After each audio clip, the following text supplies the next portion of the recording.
What if humanity's oldest written words were never meant to explain the beginning, but to warn us about the ending?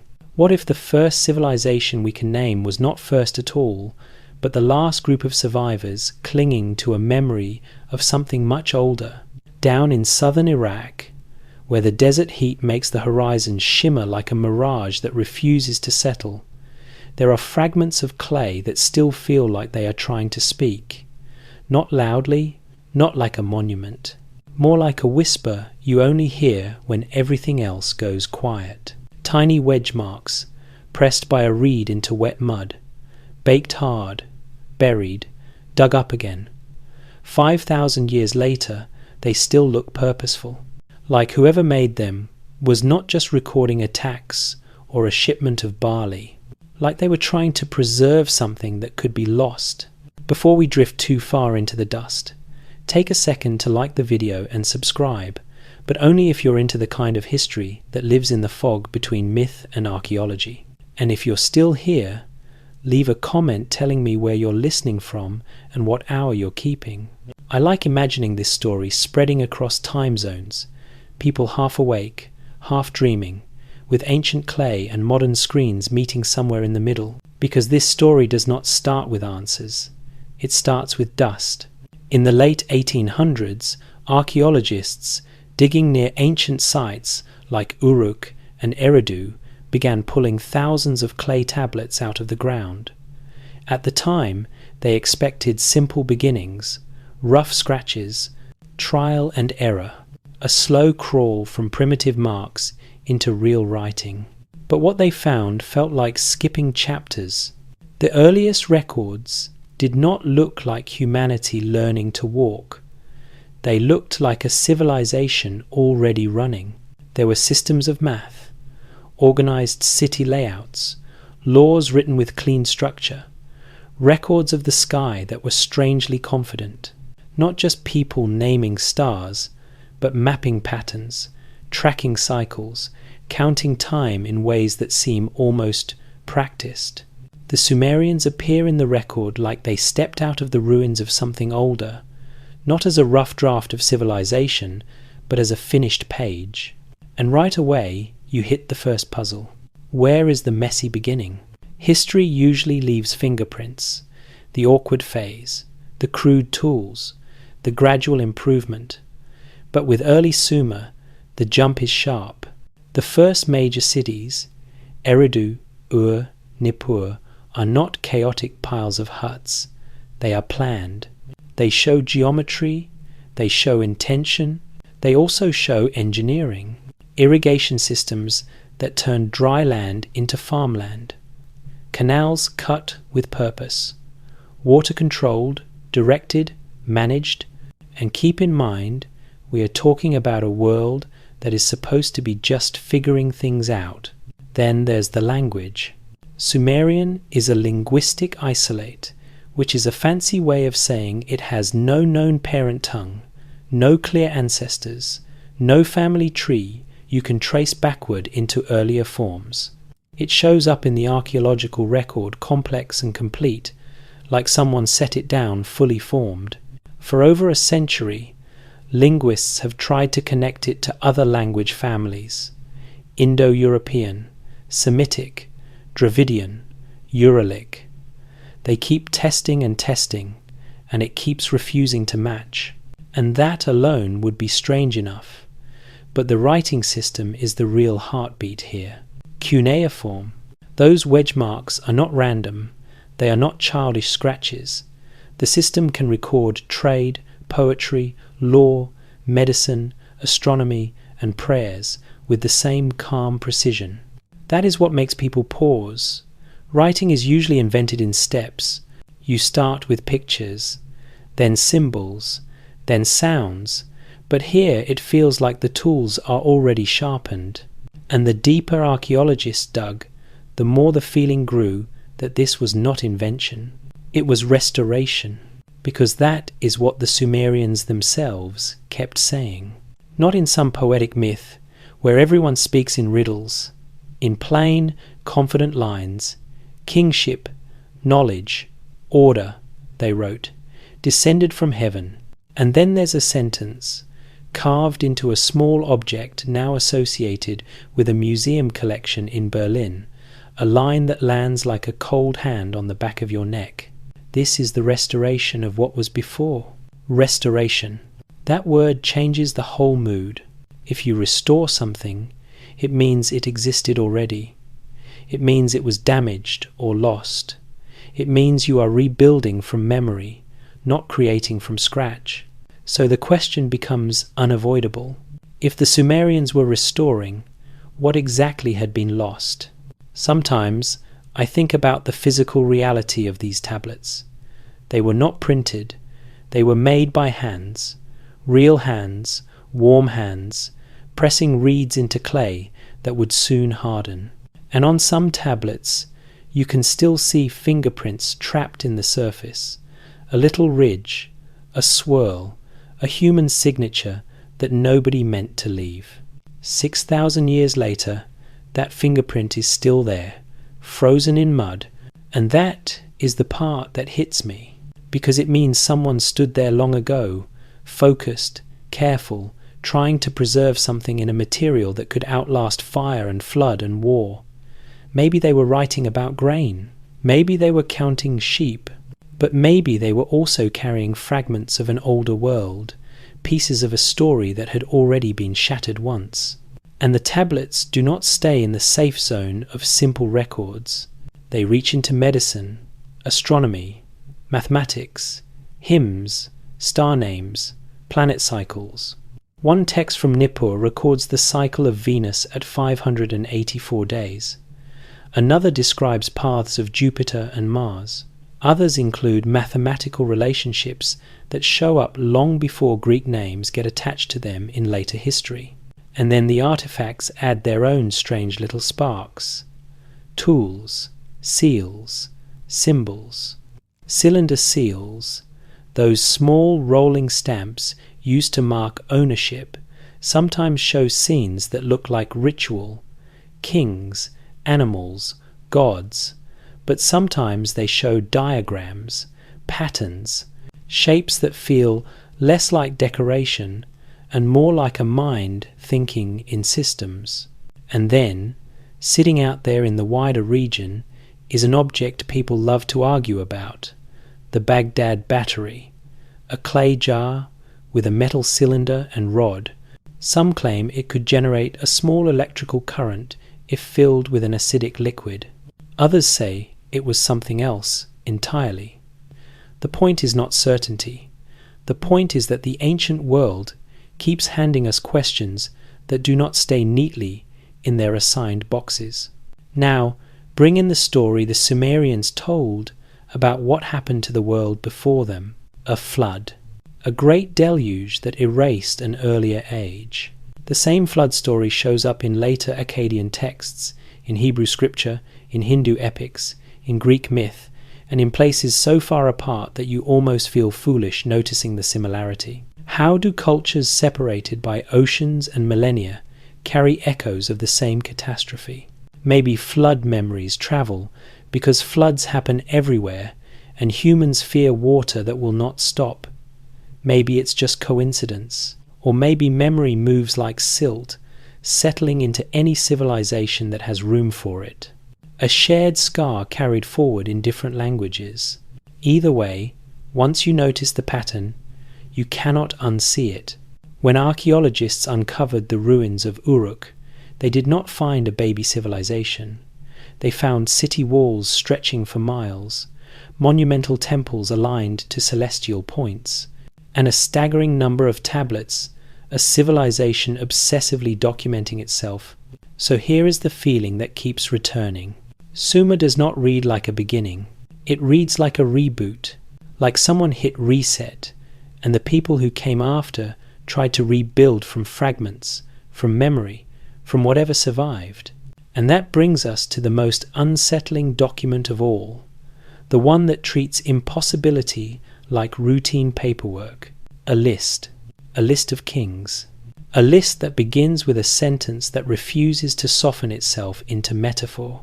After the kingship descended from heaven, the kingship was in Eridu, That line is the doorway. After the kingship descended from heaven, the kingship was in Eridu. It is written with the same calm, practical confidence used for counting livestock or listing temple supplies. No dramatic build-up, no warning that you're about to enter myth. It is simply stated, like a matter of record, and then the Sumerian king list begins to do something that makes your sense of time wobble. It names rulers from the era before the flood, and it assigns them reigns that are not just long, they are impossible. Alulim, the first king, reigns for 28,800 years. Alalgar follows, 36,000 years. Then Enmen-Luana, 43,200 years. Name after name, city after city, and the numbers keep stretching until they stop feeling like time and start feeling like a cosmic measurement. Altogether, the pre-flood kings are said to have ruled for 241,200 years. Then comes the sentence that drops like a stone. Then the flood swept over, and after that, everything shrinks.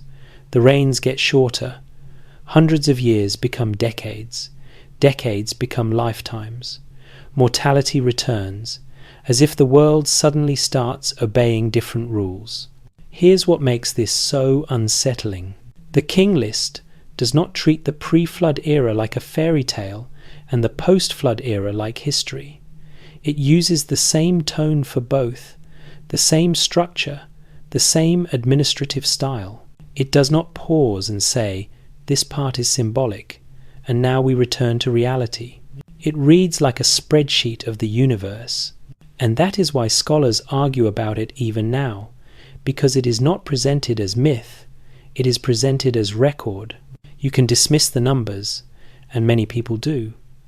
You can say they are exaggerations meant to glorify kings, or a way to make later rulers seem legitimate by linking them to a divine golden age. That argument is common. You can also claim scribes copied the numbers wrong over centuries, and mistakes multiplied.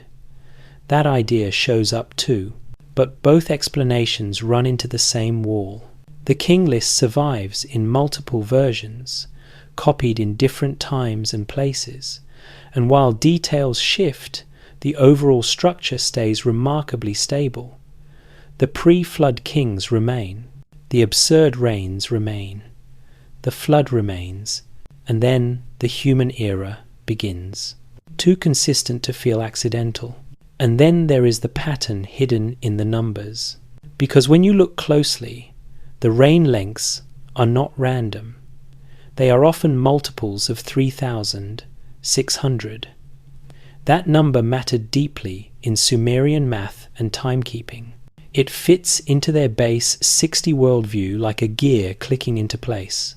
Some researchers have suggested the reigns might not be literal years at all. They might be coded counts, symbolic time units, or cosmic cycles that were later interpreted as lifespans. If so, the king list becomes less about individual humans ruling for 30,000 years and more about eras, epochs, and celestial measures given names.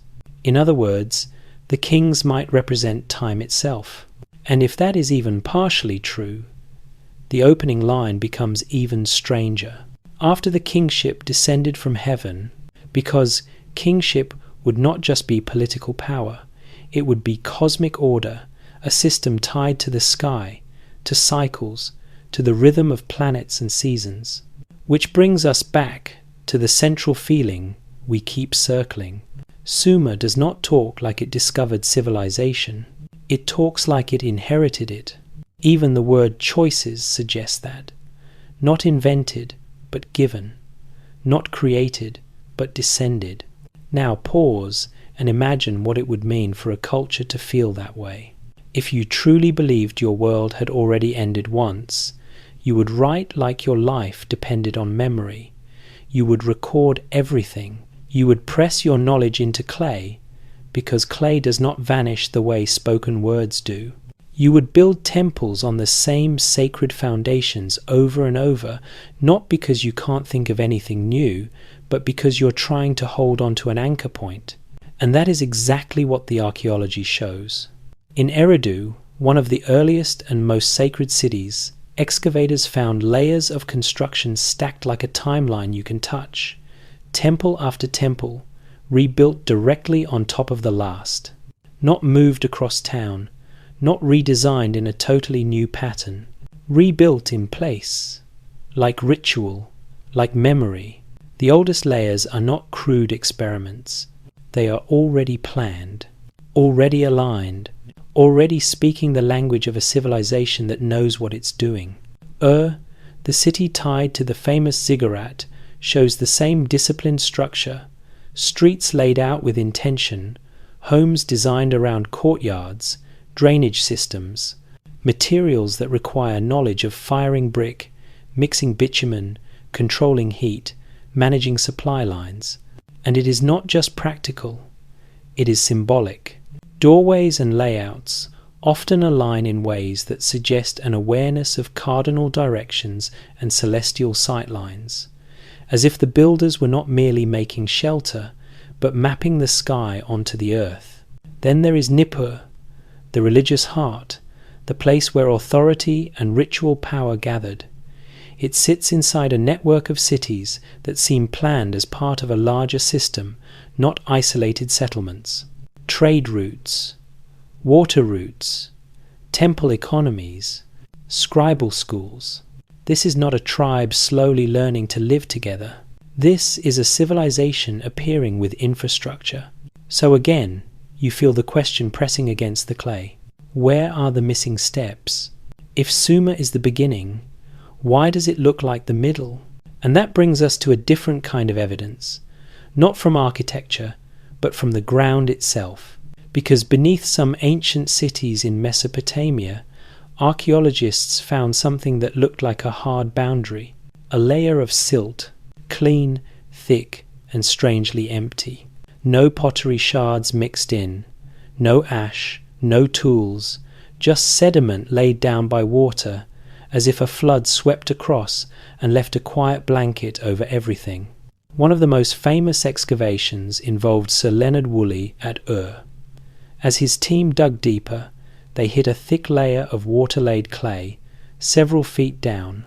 Beneath it were remains of an older settlement, burned and broken.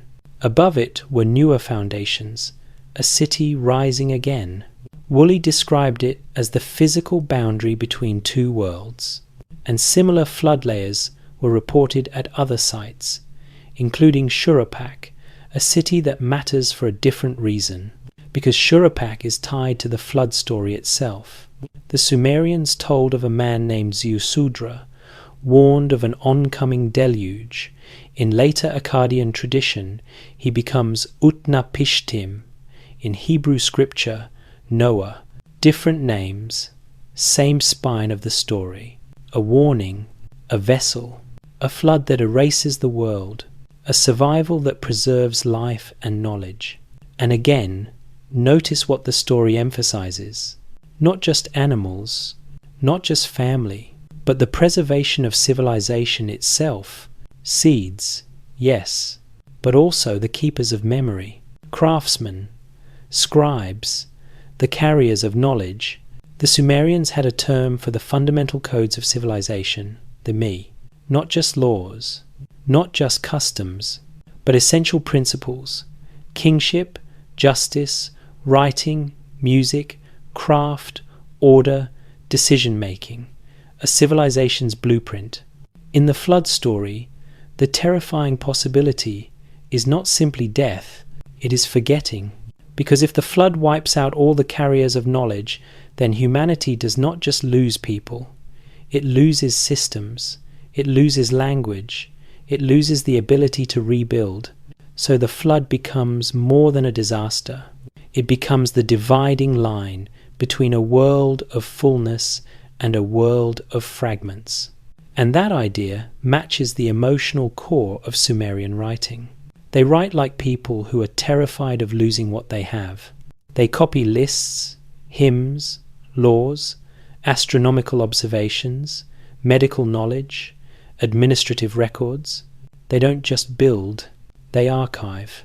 Now, here is where the story grows even stranger, because the Sumerians did not only talk about survival, they talked about teachers. They said that after the flood, beings remained, or returned, to help humanity rebuild, and they had a name for them, the Anunnaki, those who from heaven to earth came. And if you think that sounds like myth, you're not wrong, but the way the Sumerians describe them is what makes people pause. They are not always portrayed as distant, untouchable forces. They are described as participants, builders, lawgivers, figures connected to specific cities and specific roles. Enki, linked to wisdom, water, and the deep, tied to Eridu. Enlil, linked to storms, authority, and decree, tied to Nippur. Anu, tied to the highest heavens, a kind of cosmic framework, and more.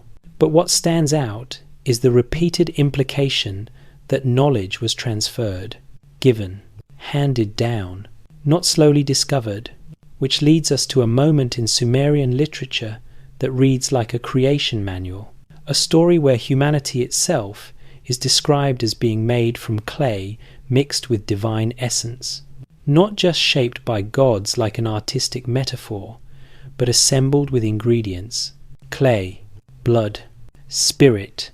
And whether you take that as symbolism or as ancient people trying to describe something they cannot fully explain, it keeps circling back to the same unsettling theme. Sumer believed civilization did not begin with them. Sumer believed civilization was restored. And now we're about to step into the most controversial territory of the entire story, because once the Anunnaki enter the conversation, you get a fork in the road. One path is traditional scholarship, gods as myth, stories as symbolic, culture explaining itself through narrative. The other path is literalism, beings as real entities, teachers from somewhere else, knowledge delivered rather than invented. And whichever path you choose, you still have to deal with the same hard fact. The tablets exist, the cities exist, the sudden sophistication exists, the flood layers exist. So in part 3, we're going to walk into the records that describe the Anunnaki in more detail, and we're going to look at why the technical content of the tablets makes the just myth explanation feel too simple for what's actually sitting there in clay. The moment you say the word Anunnaki, the room changes. Even if you are trying to stay grounded, even if you are trying to keep your feet planted in archaeology and museum glass and carbon dates, that word pulls the story into a deeper current, because it is not just a name, it is a claim. The Sumerians called them the Anunnaki, those who from heaven to earth came. And what makes this different from the way later cultures talk about gods is the strange specificity. These are not always described like distant forces that live beyond reality. They are described like participants, like officials in a cosmic administration, builders, planners, teachers, figures attached to cities, roles, and duties. Enki is tied to water, wisdom, and the Abzu, the deep. He is linked to Eridu, the first city in the king list. He teaches irrigation, agriculture, healing, and what the Sumerians called the me, those essential codes that make civilization function. Enlil is tied to air, storms, decree, law, authority. His center is Nippur, and the texts treat his approval like the stamp that makes kingship legitimate.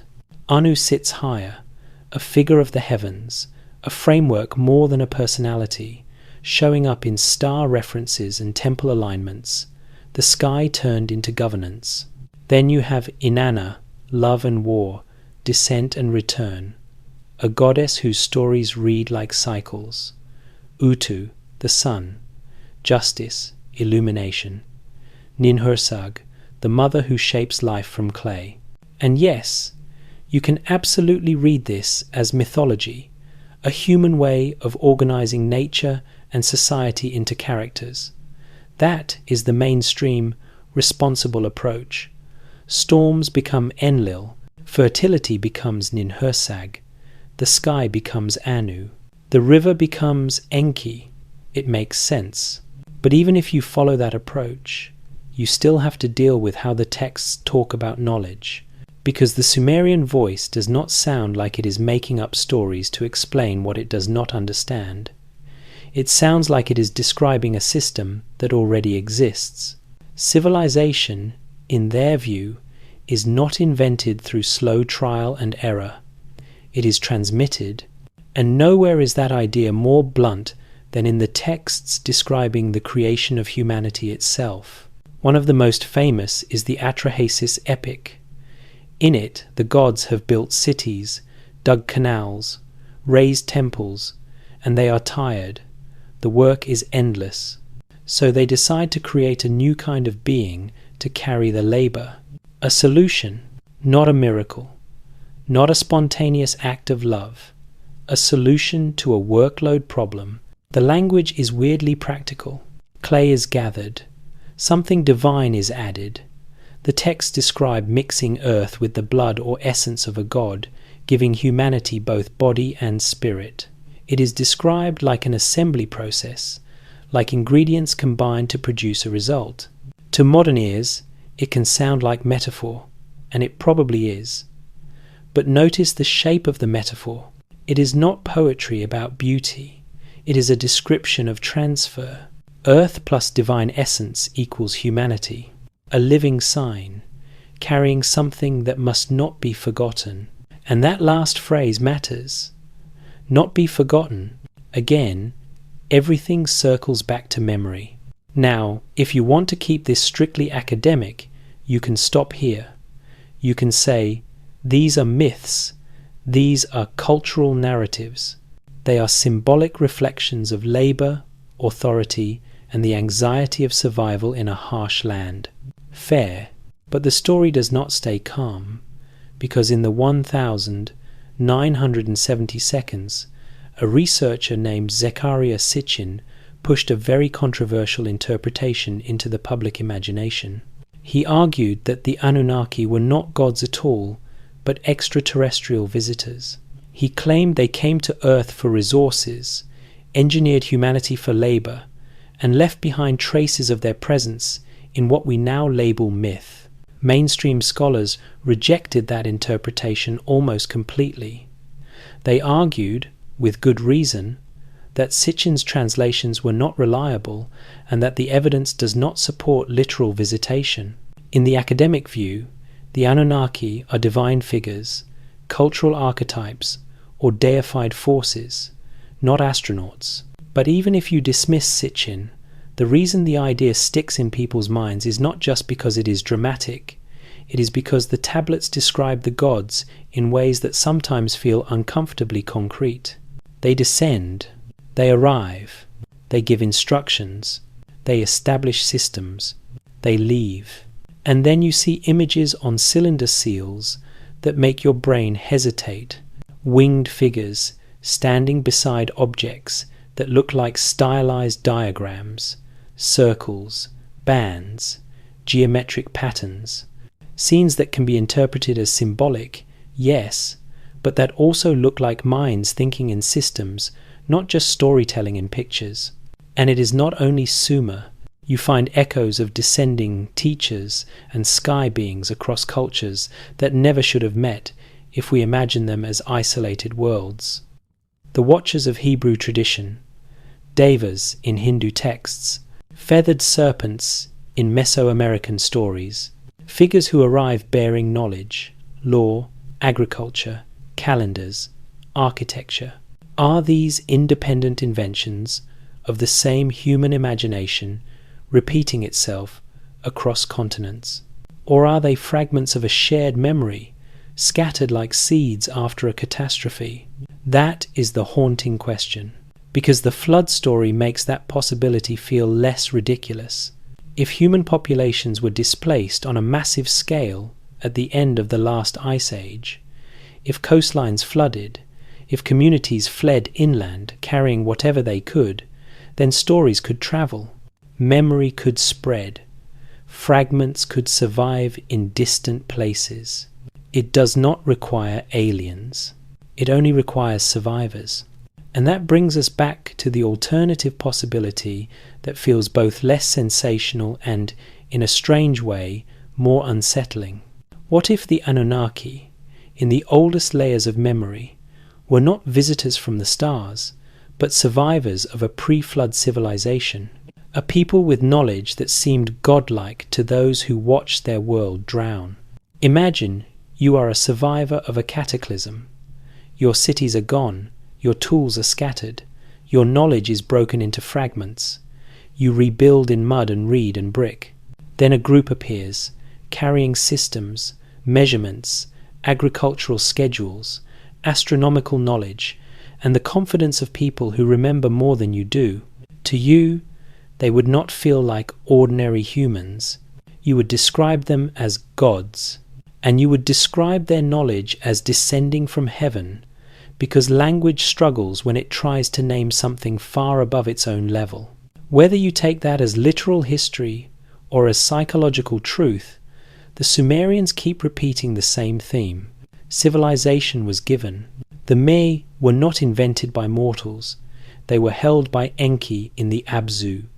They were transferred to humanity, sometimes by decree, sometimes by story, sometimes by theft, like the tale where Inanna carries the Me to Uruk, as if transporting the very blueprint of culture itself. The important part is not whether the scene happened exactly as described.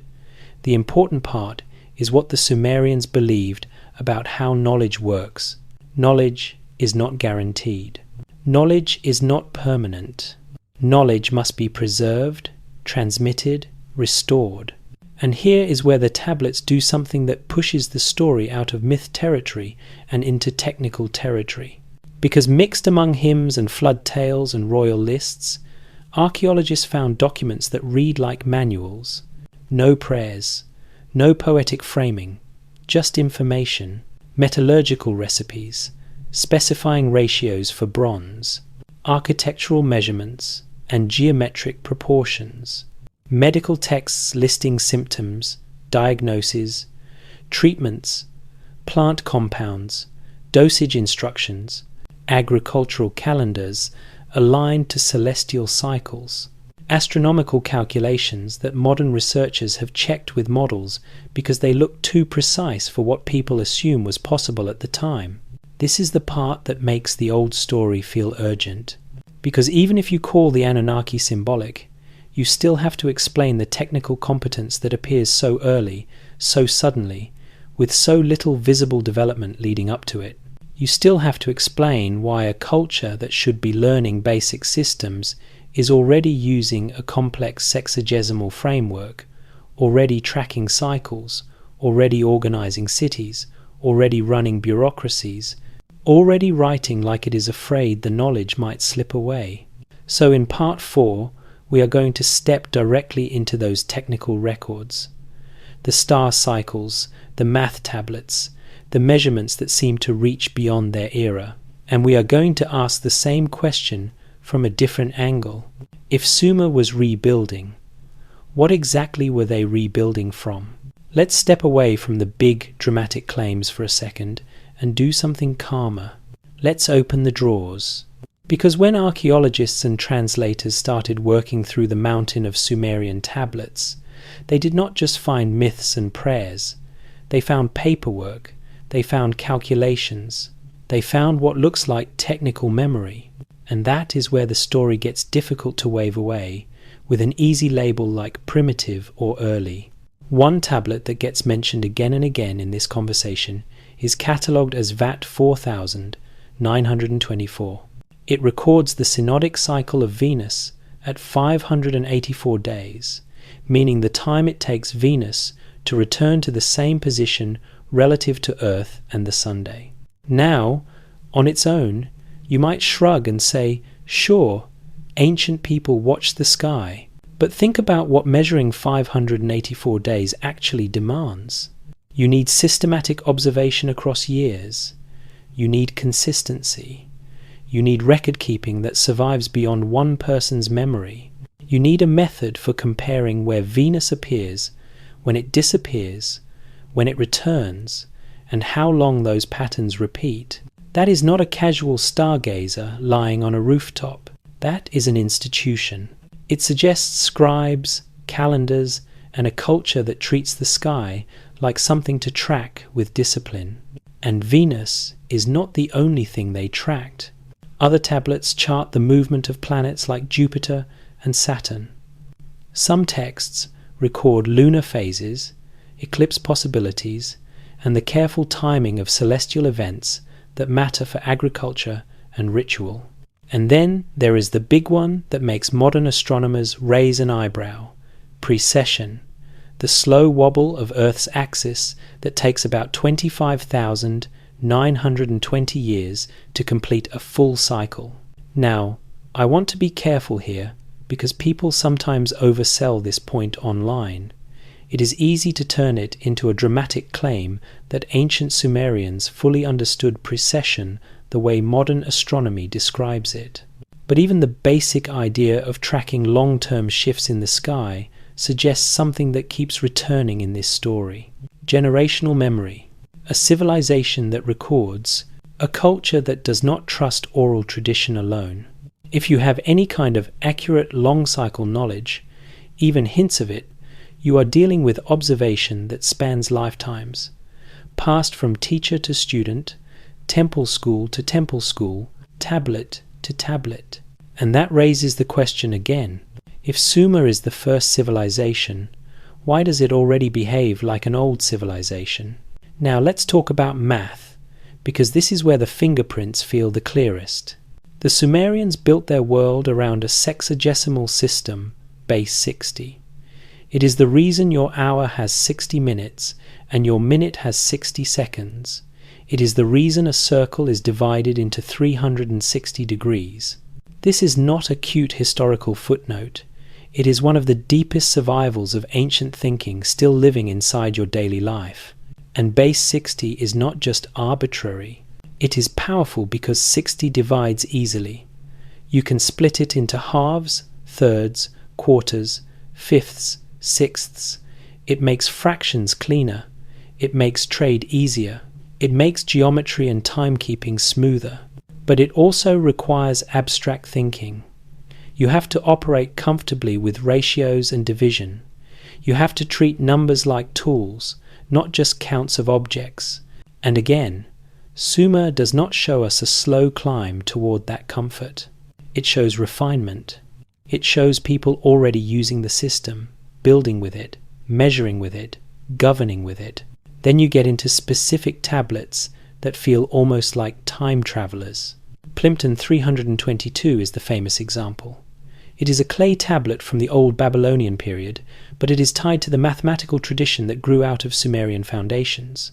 What matters is what it contains. At first glance, it looks like a list of numbers. Then mathematicians looked closer and recognized something that modern students learn with a Greek name attached to it: Pythagorean triples, sets of numbers that satisfy a squared plus b squared equals c squared. And here is the part that matters. The tablet is not teaching the concept like it is brand new.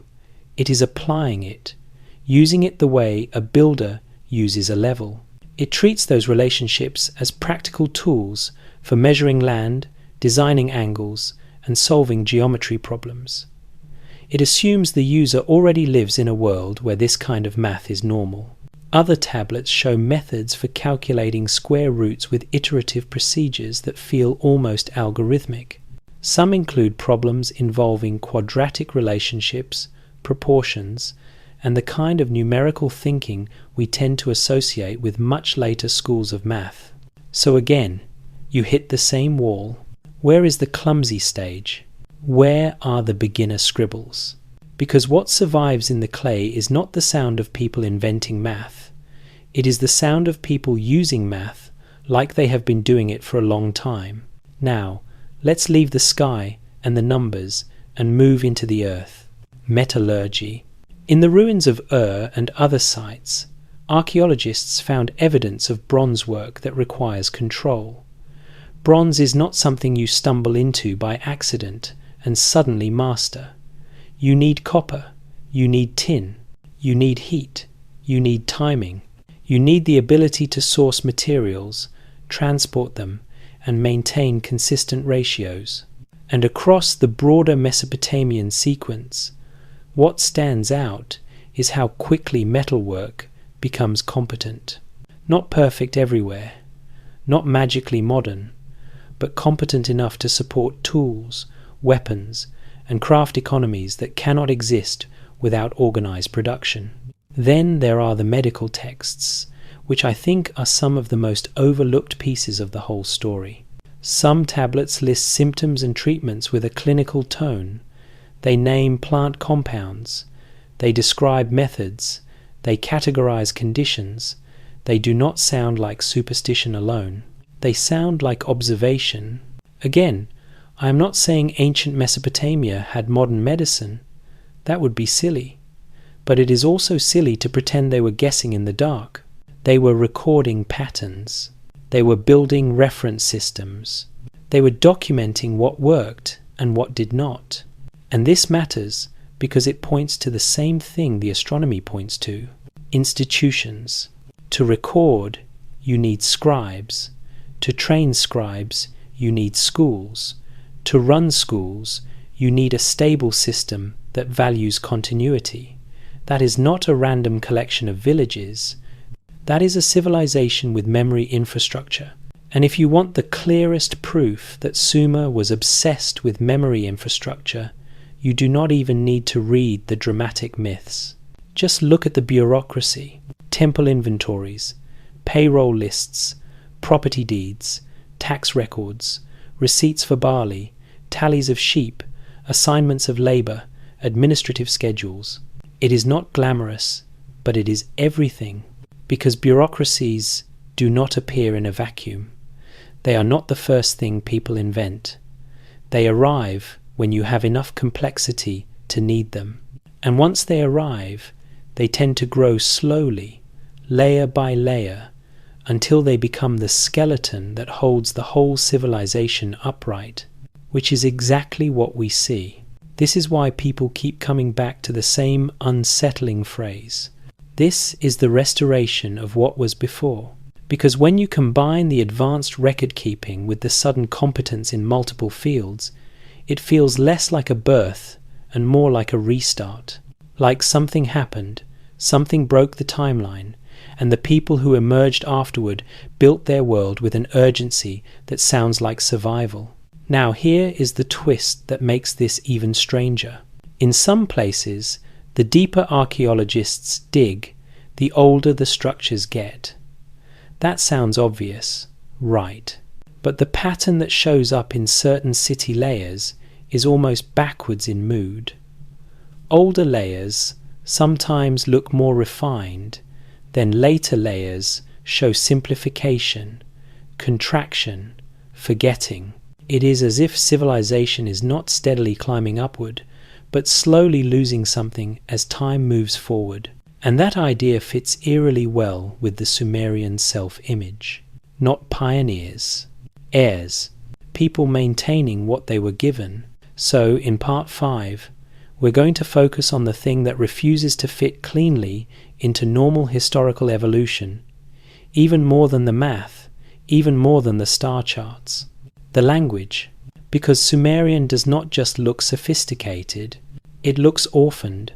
And once you understand what it means for a language to appear fully formed with no clear relatives, the story starts to feel less like ancient history and more like a message in a bottle washed up from a world we no longer remember. If you want the quietest, strangest mystery in this entire story, it is not the flood. It is not the king list numbers. It is not even the Anunnaki. It is the language itself, Sumerian. Because Sumerian is not just old. Plenty of languages are old. Sumerian is something else. It is alone. Linguists call it a linguistic isolate, meaning it has no confirmed relatives, no known parent language, no obvious cousins, no family tree. It sits outside the major language families, the way an island sits outside a continent, and that would already be odd. But here is what makes it feel like a missing chapter. Sumerian appears in the archaeological record already complex. There is no clear Proto-Sumerian stage that we can point to, no long trail of simpler forms leading up to it, no obvious evolution from rough marks into refined grammar. It shows up, and it works. It can record law and poetry with the same clarity. It can handle bureaucracy, medicine, ritual, astronomy, math. It has a layered grammatical structure that takes serious learning to master. Agglutinative, meaning it builds meaning through stacked suffixes, like a kind of linguistic engineering. You add pieces to a word, and each piece changes the role, the relationship, the direction, the nuance. That is not a beginner language. That is not something you invent casually while learning to trade grain. And for more than a century, linguists have tried to connect it to other families. They have compared it to Indo-European languages. Nothing. They have compared it to Semitic languages like Akkadian, which later dominated the region. No match. They have looked at Dravidian possibilities, Uralic possibilities, even remote comparisons to other isolates like Basque. Everything falls apart. Sumerian refuses to fit. Now, there is an important detail that changes the emotional tone of all of this. Sumerian did not die quickly. By around 2000 BCE, it was no longer the everyday spoken language for most people in the region. Akkadian and later tongues took over in daily life. But Sumerian did not vanish. It became a sacred language, a liturgical language, a temple language. It survived for centuries, even millennia, as the language you used when you wanted to speak to the gods, the language you used when you wanted to preserve old truths, the language scribes studied in schools, the way medieval scholars later studied Latin. Think about what that implies. A dead language kept alive by ritual because it carried authority, because it was the vessel of memory, because to lose it completely would feel like cutting the last thread connecting you to whatever came before. And that is not just poetic. We have evidence of this cultural behavior. Akkadian scribes learned Sumerian. Babylonian priests recited it. Assyrian kings used it in inscriptions. For a long time, if you wanted to sound ancient, legitimate, sacred, you leaned on Sumerian, because it was old even to them. Now, the Sumerians themselves had stories about where writing came from. They did not say, "We figured this out after a few centuries of experimentation." They said writing was tied to Nisaba, the goddess of knowledge and accounting, whose name connects to counting, to measurement, and in some traditions, to the stars. That is important because it links literacy to a cosmic function, not just storytelling, not just art. Record keeping as sacred, measurement as divine, the act of marking clay as a way of holding order in place. And then there is cuneiform itself. Those wedge marks do not behave like a simple alphabet. They are layered. A single sign can represent a sound in one context, a full word in another, an idea in another. It is like a multi-tool, a system designed to carry meaning efficiently across different kinds of writing. And the signs are geometric, pressed, not drawn, angles, lines, triangles, shapes made by pushing a reed into soft clay. This matters because clay is not forgiving. You cannot easily erase. You cannot casually doodle and correct. You plan, you learn, you press carefully. Cuneiform feels like a technology that grew out of people who valued permanence, which makes sense, because if your cultural trauma is that the old world was drowned, you would choose materials that survive. Now, here is where the language becomes eerie in a different way, because some researchers have noticed something about the structure of Sumerian hymns and ritual texts. Patterns, ratios, repetition that is not random.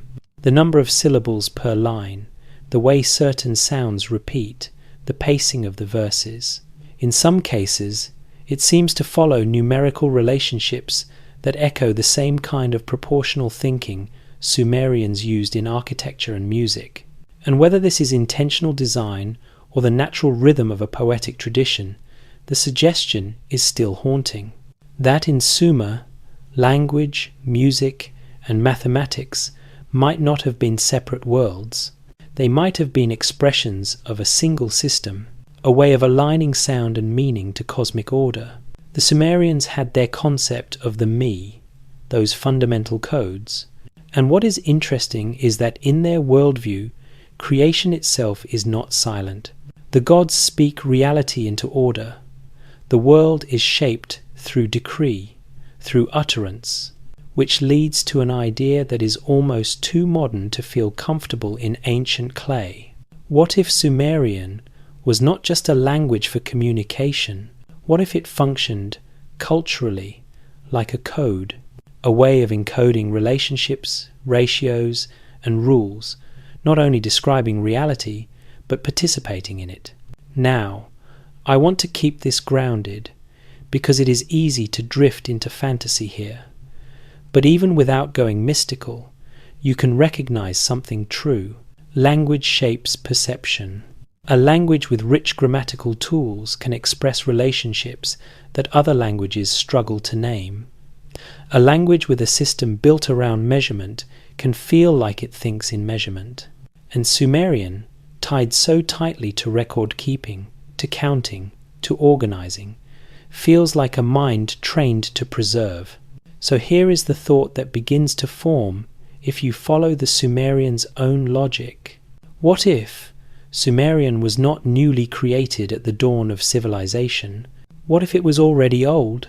Old enough that when Sumer rose, it was being preserved rather than born, because the Sumerians did not call their language Sumerian.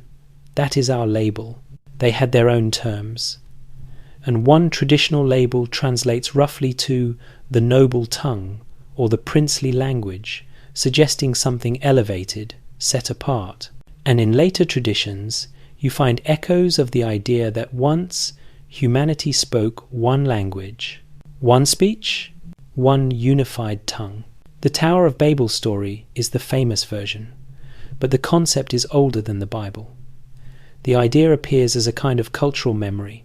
Once there was unity, then there was fragmentation.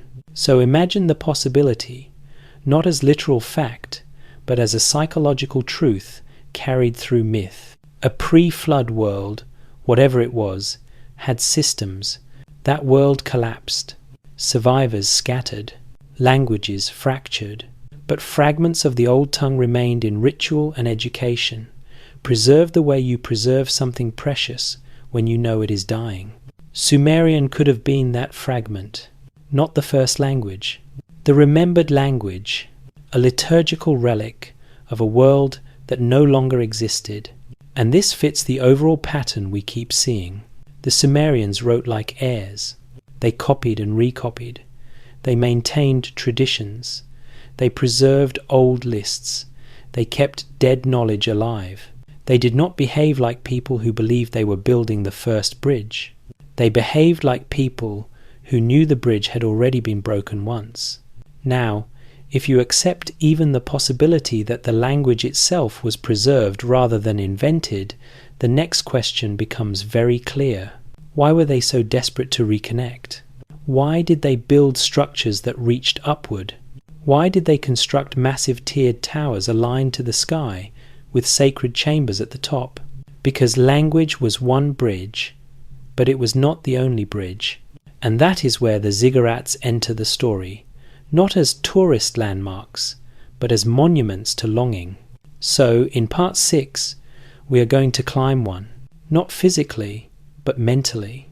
We are going to look at what ziggurats meant in the Sumerian imagination, why their design feels like a map of the cosmos, and why one particular tower later becomes remembered as something else entirely.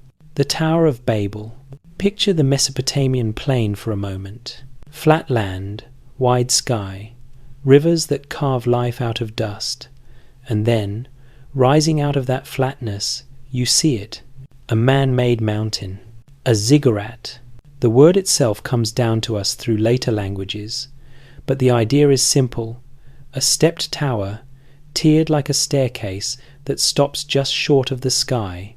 You find them at Ur, Uruk, Eridu, and across the broader region as later cultures inherited the form and made it their own. But here's the part that matters. To the people who built them, these towers were not simply big buildings. They were connectors.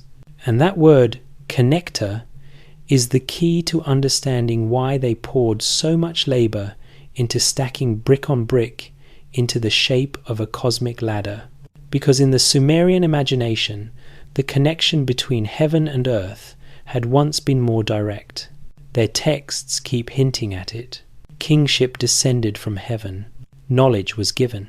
The me were transferred. Teachers came. Then the flood swept over. And afterward, something changed. The gods withdrew. The world became more distant. The numbers on the king list shrink. Mortality returns. The age of direct communion fades into memory. So the ziggurat becomes, in a way, a response to that loss. A physical attempt to rebuild a meeting point. Not to storm heaven. Not to conquer the sky. But to invite descent. That's the part that gets twisted later by other traditions. The popular image of a tower built out of human arrogance, built to reach the heavens in defiance, is not the emotional tone you feel in the earlier Mesopotamian story. The tone feels like longing, a civilization building upward because it remembers something that used to be closer. A ziggurat is built in levels, often with careful alignment to cardinal directions. The base is square, grounded, representing the earthly domain.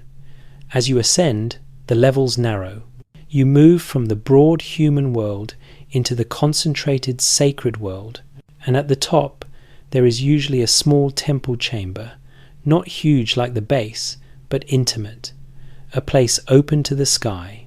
There are accounts from later observers that describe the top chamber being furnished with a couch and a table, offerings set out, not for priests, but for the god, in case the god came. In case the god descended, that detail tells you what the tower is really for. It is not for humans to live on top of it. It is for the divine to have a place prepared, a landing place. Now, whether you take that literally or symbolically, the function remains the same. A point of contact, a way to anchor heaven to earth. And the structure itself becomes a map. Each tier can be associated with celestial layers, not always in the exact same system everywhere, but the idea repeats. The cosmos has levels, the world has levels. The temple recreates that structure in brick. To climb a ziggurat is to reenact the movement from ordinary space into sacred space, from human noise into divine order. But not everyone climbs. Only priests, only trained officials of ritual, only those who know the hymns, the offerings, the schedules, and the language preserved for the gods. The ascent is controlled because the tower is not a tourist attraction. It is an engine of ritual. And when you understand ziggurats this way, you start to feel why the later story of Babel hits so hard. Because Babel is not just a story about language. It is a story about the breaking of connection. The most famous ziggurat in later memory is the one associated with Babylon, often linked to a great tower called Etemenanki, the house of the foundation of heaven and earth. Even the name is telling. Foundation of heaven and earth, not conquest of heaven, not assault on heaven.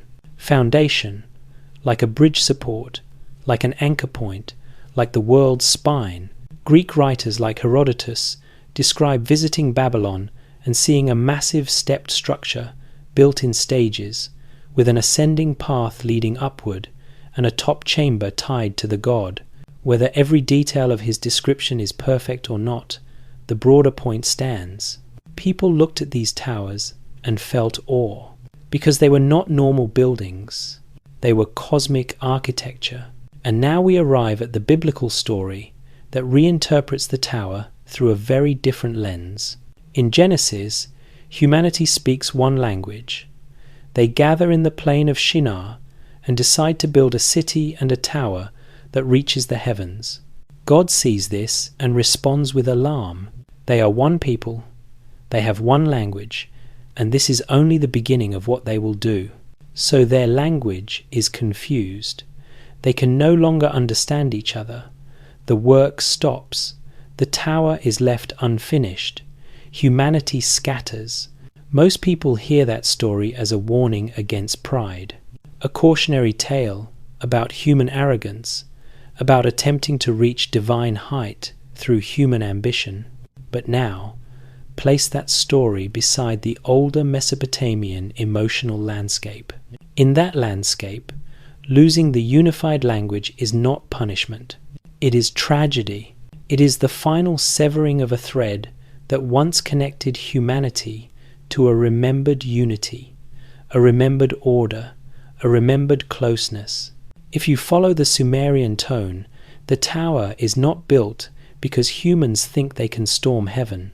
The tower is built because humans miss heaven. They build a beacon, a signal, a ritual engine, a constructed point of resonance. And if language was part of what made the connection possible, if the sacred tongue carried the codes and ratios of the me, then breaking language would break the tower's function at its core. Not because the builders suddenly forgot how to stack bricks, but because the tower's purpose was never primarily architectural. It was communicative. It was meant to call, and without a unified language, the call fractures into noise. You can build stone all day, but if you cannot speak in a shared code, you cannot complete a structure designed to connect worlds. So, after Babel, in that reading, history begins as we recognize it. Fragmented, separated, mortality locked in. Civilizations rising in isolated pockets, each carrying its own partial memory, each building its own version of the old story, each inventing and restoring at the same time. The ziggurats remain as silent monuments to that longing. Priests still climb them, still lay out offerings, still recite hymns in dead tongues, still keep the schedules, still watch the sky, but the old direct descent does not return in the way the earlier stories suggest it once existed. So the towers become monuments to absence. That is the word, absence. A staircase that points upward into silence. Now pull back to the present. From above, from satellite view, Mesopotamia looks like layers of faint scars pressed into the ground, a palimpsest of civilizations stacked on the same land. Uruk is a ghost, Eridu is buried. The ziggurat at Ur is partly reconstructed, a shadow of geometry under modern light. And in museums, behind controlled glass, the tablets sit in rows, thousands and thousands of them. They are quiet, but they are not dead. They still carry a voice, and that voice keeps returning to the same claim.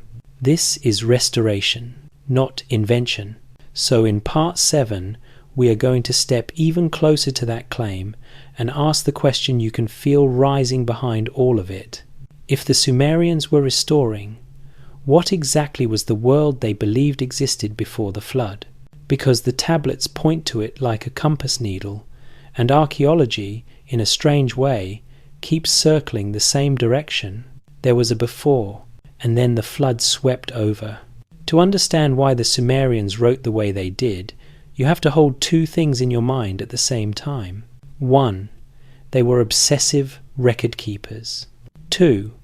They lived with the feeling that something had already been lost. That second part is not just a modern romantic interpretation. It is embedded in their own words. Restoration. Kingship descended. Then the flood swept over. And everything afterward feels like rebuilding on top of a wound. So, let's talk about that wound. Because it's easy to treat the flood as just a story, until you run into the places where the ground itself seems to echo it. In several Mesopotamian sites, archaeologists reported flood deposits, layers of silt that look like sudden inundation, separating one layer of habitation from another. The details vary from site to site. The dates are not perfectly uniform. That matters because the internet loves one clean global flood narrative, and the real world is messier. But the pattern is still there.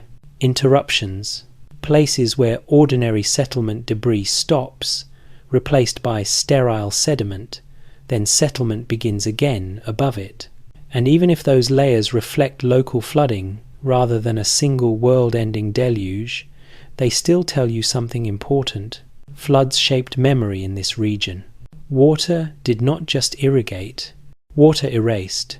So when a culture tells you, in calm administrative writing, then the flood swept over, it lands differently when you know how often water could wipe out everything people built. Now shift from archaeology to the bigger climate picture. At the end of the last ice age, roughly 12,000 to 10,000 years ago, the planet went through massive changes. Glaciers retreated, sea levels rose, coastlines moved. Entire stretches of land that once held communities would have been swallowed by water over time, and sometimes not slowly. There were pulses, events where water levels surged and reshaped landscapes far faster than people could adapt. One of the most discussed possibilities is the dramatic flooding event associated with the Black Sea region, often described as a rapid rise in water levels when larger bodies of water breached natural barriers and inundated coastal areas. The details of that event are debated. The timeline is debated. The scale is debated. But the bigger point remains. In the early Holocene, humans lived through a world that was changing violently. If your ancestors lived along coasts and river valleys, they would have watched shorelines vanish. And if you watch your world disappear underwater, you do not treat that as an interesting environmental shift. You treat it as the end of the world. You carry it forward as the moment everything changed. So flood stories show up everywhere because floods happened everywhere, but also because the end of the Ice Age was not just one village flooding. It was a global rearranging of the map. Now, does that mean there was one single worldwide flood that covered every mountain? Probably not. At least not in the literal way some later traditions describe. But it does mean something that can produce the same psychological effect as a single massive flood.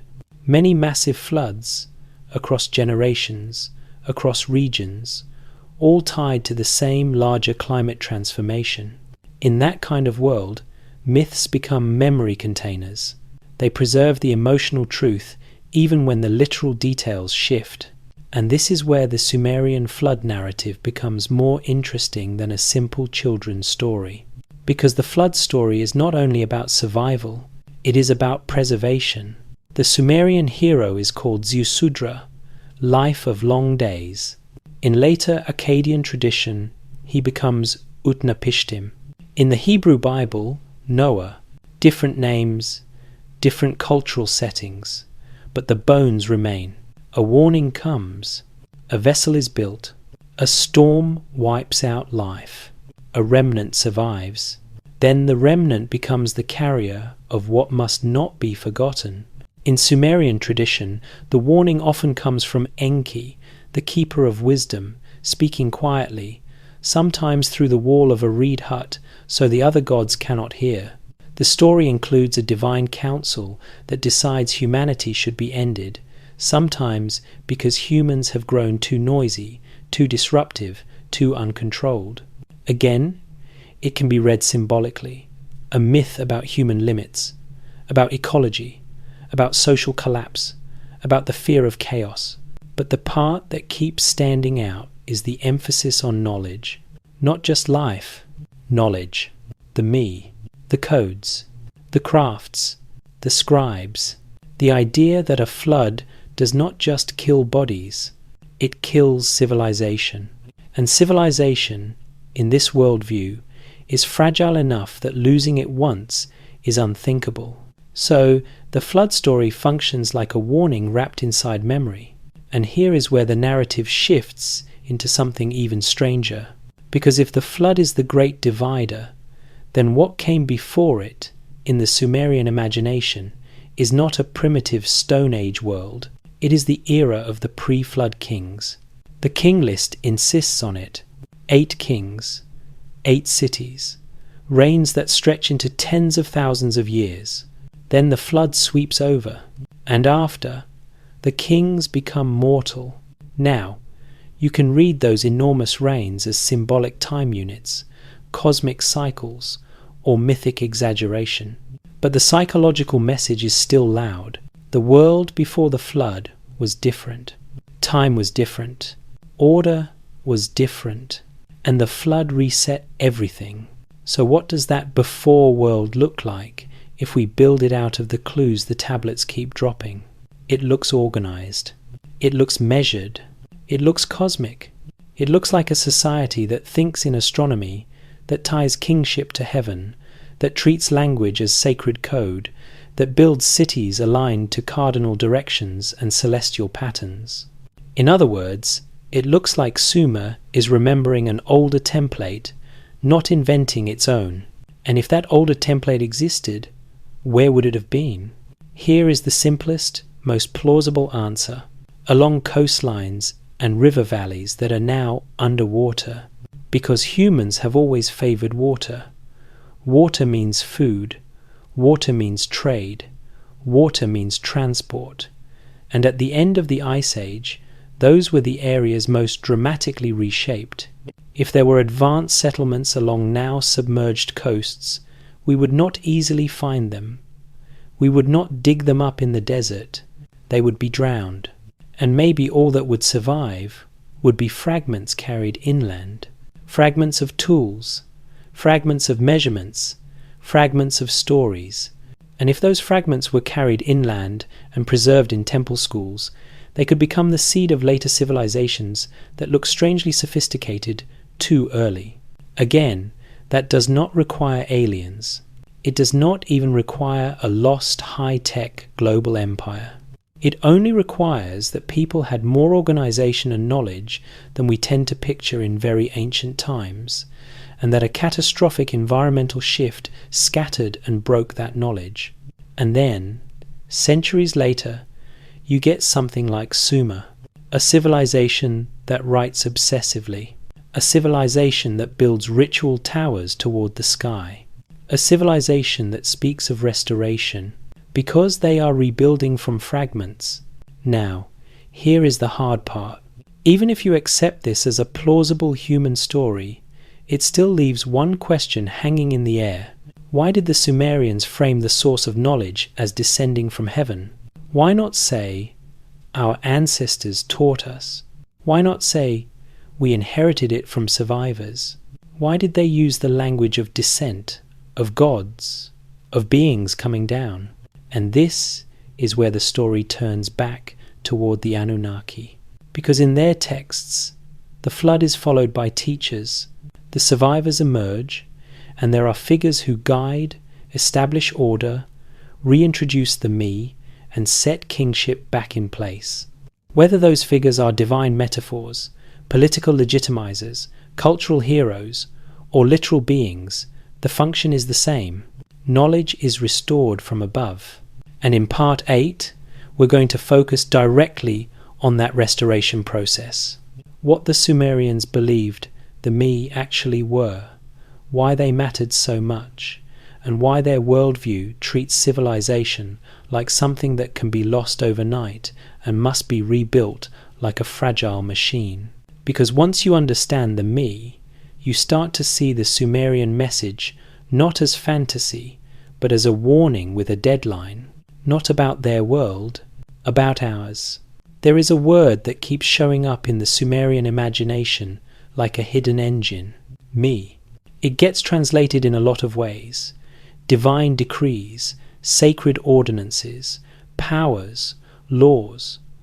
But none of those translations really capture the feeling, because the me are not just rules.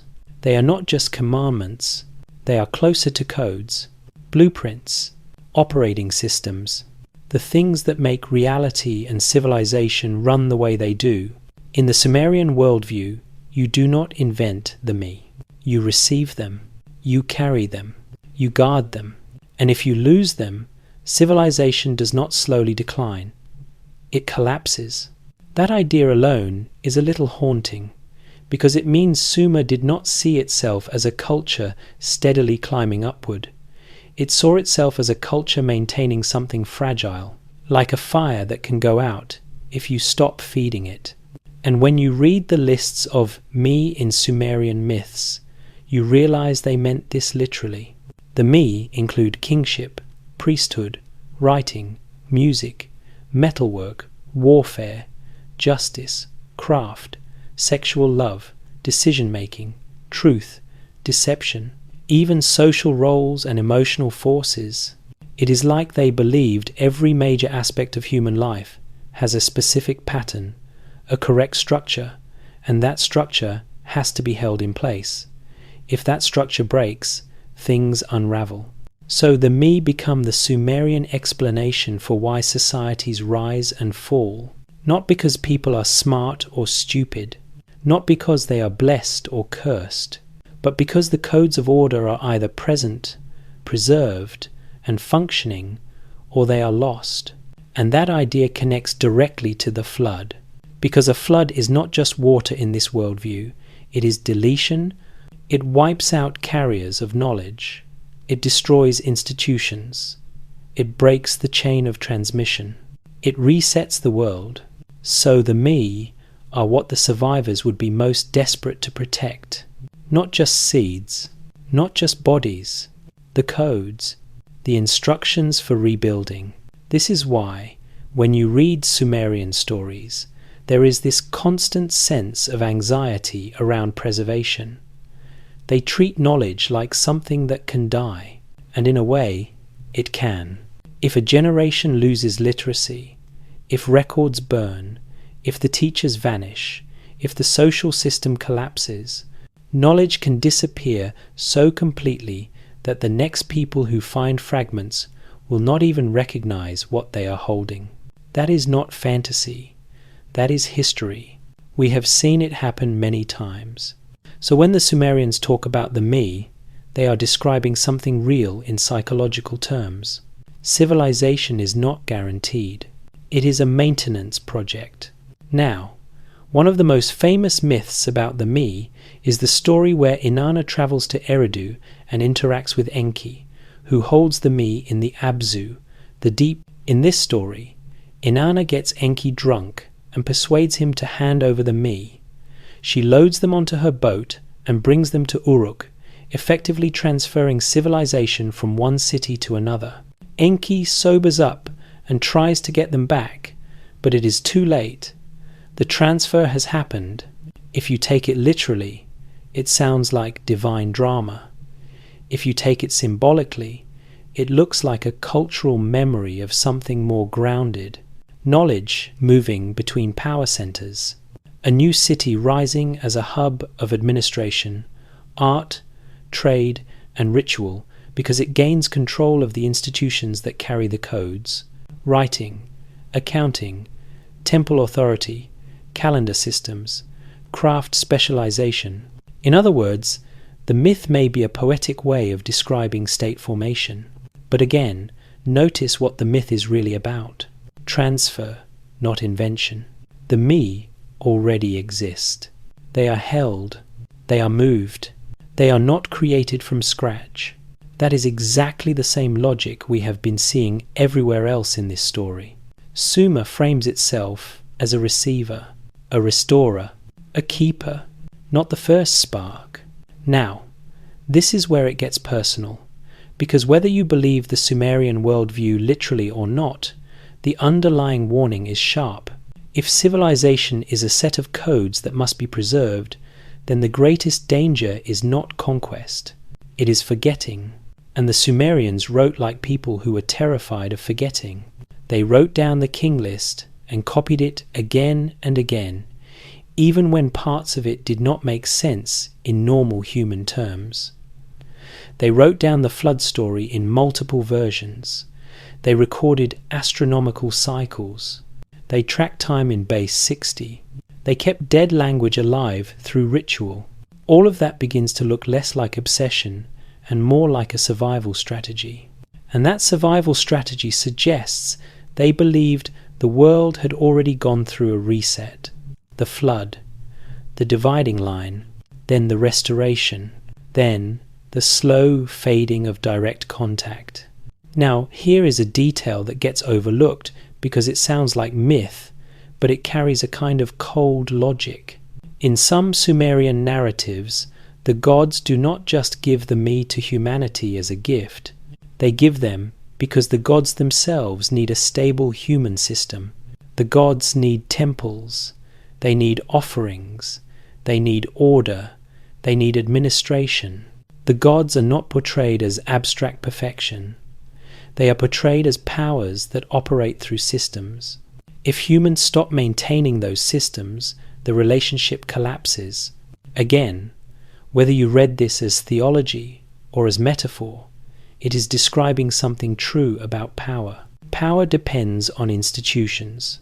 Institutions depend on continuity. Continuity depends on memory. And memory depends on preservation. So the Sumerian obsession with writing starts to feel like the central feature of their civilization, not a side note. Clay tablets are slow. They are heavy. They are fragile in one way, but durable in another. A tablet can survive fire. It can survive water if it is baked. It can survive burial. It can survive empire, which means clay becomes the perfect storage medium for a culture that thinks in terms of resets. If you believe the world can drown, you do not trust paper. You press your memory into stone and clay. Now, look at us. We store our civilization in formats that require electricity, servers, maintenance, a chain of technology that most people do not fully understand end to end. We have more information than any culture in history, but we also have more points of failure. If the power grids failed, if the satellites fell, if the networks went dark, how much would be readable in 100 years? How much would be readable in 1,000? That is the Sumerian question. Not how smart are we, but how durable is our memory. And this is why the me matter so much in this story, because they are not just ancient religious concepts, they are an ancient model of civilization as fragile code. When the code is present, order exists. When the code is lost, the world resets. And then the survivors, if there are survivors, rebuild by restoring whatever fragments remain. That is exactly the theme that keeps returning in the phrase. This is the restoration of what was before. Now, here is where we need to connect all of this back to the most controversial question in the entire script. If the me are codes of civilization, and civilization was restored, who carried the codes across the reset? Who taught the survivors? Who reintroduced the systems? The Sumerians answer that in their own way. They point upward. They name the Anunnaki. And they describe a time when knowledge descended, when the bridge was more direct, when teachers walked close enough to be written into clay. So in part 9, we're going to return to that question with a sharper lens. Not were the Anunnaki aliens, because that is the loud internet version, but what role do the Anunnaki actually play in the Sumerian logic of restoration? What kind of beings do you have to imagine, metaphorical or historical, to explain why a culture would describe civilization as something given, guarded, and reinstalled after a flood? Because the next part of the story is not about ancient mysteries in the abstract. It is about how a civilization tries to rebuild the world from instructions it believes were handed down from somewhere beyond it. So let's go back to the Anunnaki, but let's do it carefully, because the loudest version of this topic online jumps straight to one question. Were they aliens? And that question can swallow the whole story before you even understand what the Sumerians were actually saying. A better question is quieter and more useful. What role do the Anunnaki play in the Sumerian logic of restoration? Because when you read the tablets as a system, the Anunnaki are not just characters in a myth. They are a bridge. They are the mechanism that explains how civilization can be lost and then reinstalled. Remember what we have built so far. The Sumerians show up early with surprising competence. Their cities look planned. Their math is powerful. Their astronomy is disciplined. Their bureaucracy is mature. Their language is isolated and fully formed. Their own writings say, not that we invented all this, but that it descended. And they use the word restoration, which is the opposite of invention. So, if you are a Sumerian scribe looking at your own world, and you believe the world before you ended in catastrophe, then you need an explanation for how the codes survived. How did knowledge pass across the reset? How did the me reappear? How did kingship restart? That is where the Anunnaki come in. In the mythic frame, they are the divine council, the higher powers that hold the me, assign roles, establish order, and set the patterns of civilization back into motion. In the practical frame, they act like the source of legitimacy. If you are building a state, you need more than walls and canals. You need authority. You need your people to believe your system is not just a temporary arrangement. You need it to feel cosmic. You need it to feel inevitable. So you root it in heaven. Kingship descended from heaven. This is not just spiritual poetry. It is political engineering. But even if you accept that, the story still has its teeth, because political engineering does not explain why the system arrives with so much structure so quickly. It explains why leaders would say it came from the sky. It does not fully explain why the early record feels so refined. So the Anunnaki remain, at minimum, a symbol of a deeper claim. Civilization is not a random accident. Civilization is a transfer of code, and the Sumerians treat that transfer like a real event in their deep memory. Now, here is where it gets interesting. The Anunnaki are not described as all-powerful in the way later theological systems often portray gods. They argue, they negotiate, they get tired, they make decrees and then regret them. In some stories, they panic when humans survive the flood because they did not expect it. That is a strange way to write about gods if your goal is to invent perfect beings. It is a very normal way to write about powerful forces if your goal is to describe a system, a bureaucracy of heaven, a divine administration. And once you see it that way, the Anunnaki stop feeling like fantasy characters and start feeling like placeholders for something the Sumerians could not fully name. They could be natural forces personified. They could be elite ancestors turned sacred. They could be the symbolic memory of teachers who helped rebuild after disaster. Or if you want the literal version, they could be exactly what the tablets claim, beings who came from somewhere else and taught humans. The Sumerians do not give you an easy label. They give you roles. Enki is the keeper of wisdom, water, healing, craft, and the me. Enlil is decree, storm, authority, kingship. Anu is the cosmic framework of the heavens. Inanna is transformation, power, cycles. Utu is light and justice. And the reason these roles matter is that they map directly onto the core requirements of rebuilding a civilization after collapse. You need water systems. You need law. You need authority. You need social order. You need calendar timing. You need craft and agriculture. You need shared symbols. You need stories strong enough to keep everyone aligned. So, in the Sumerian mind, the Anunnaki are not just worship targets. They are the carriers of the blueprint. And this is where the creation stories become part of the same restoration logic. Because when a culture tells you humans were made from clay and divine essence, you can read it as myth, sure. But you can also read it as a statement of purpose. Humans exist to carry the codes. Humans are the labor force, yes, but also the memory vault. We are the beings who maintain the world the way it is supposed to run. That is why the me list includes everything from kingship to craft to music, because all of it is part of keeping the system alive.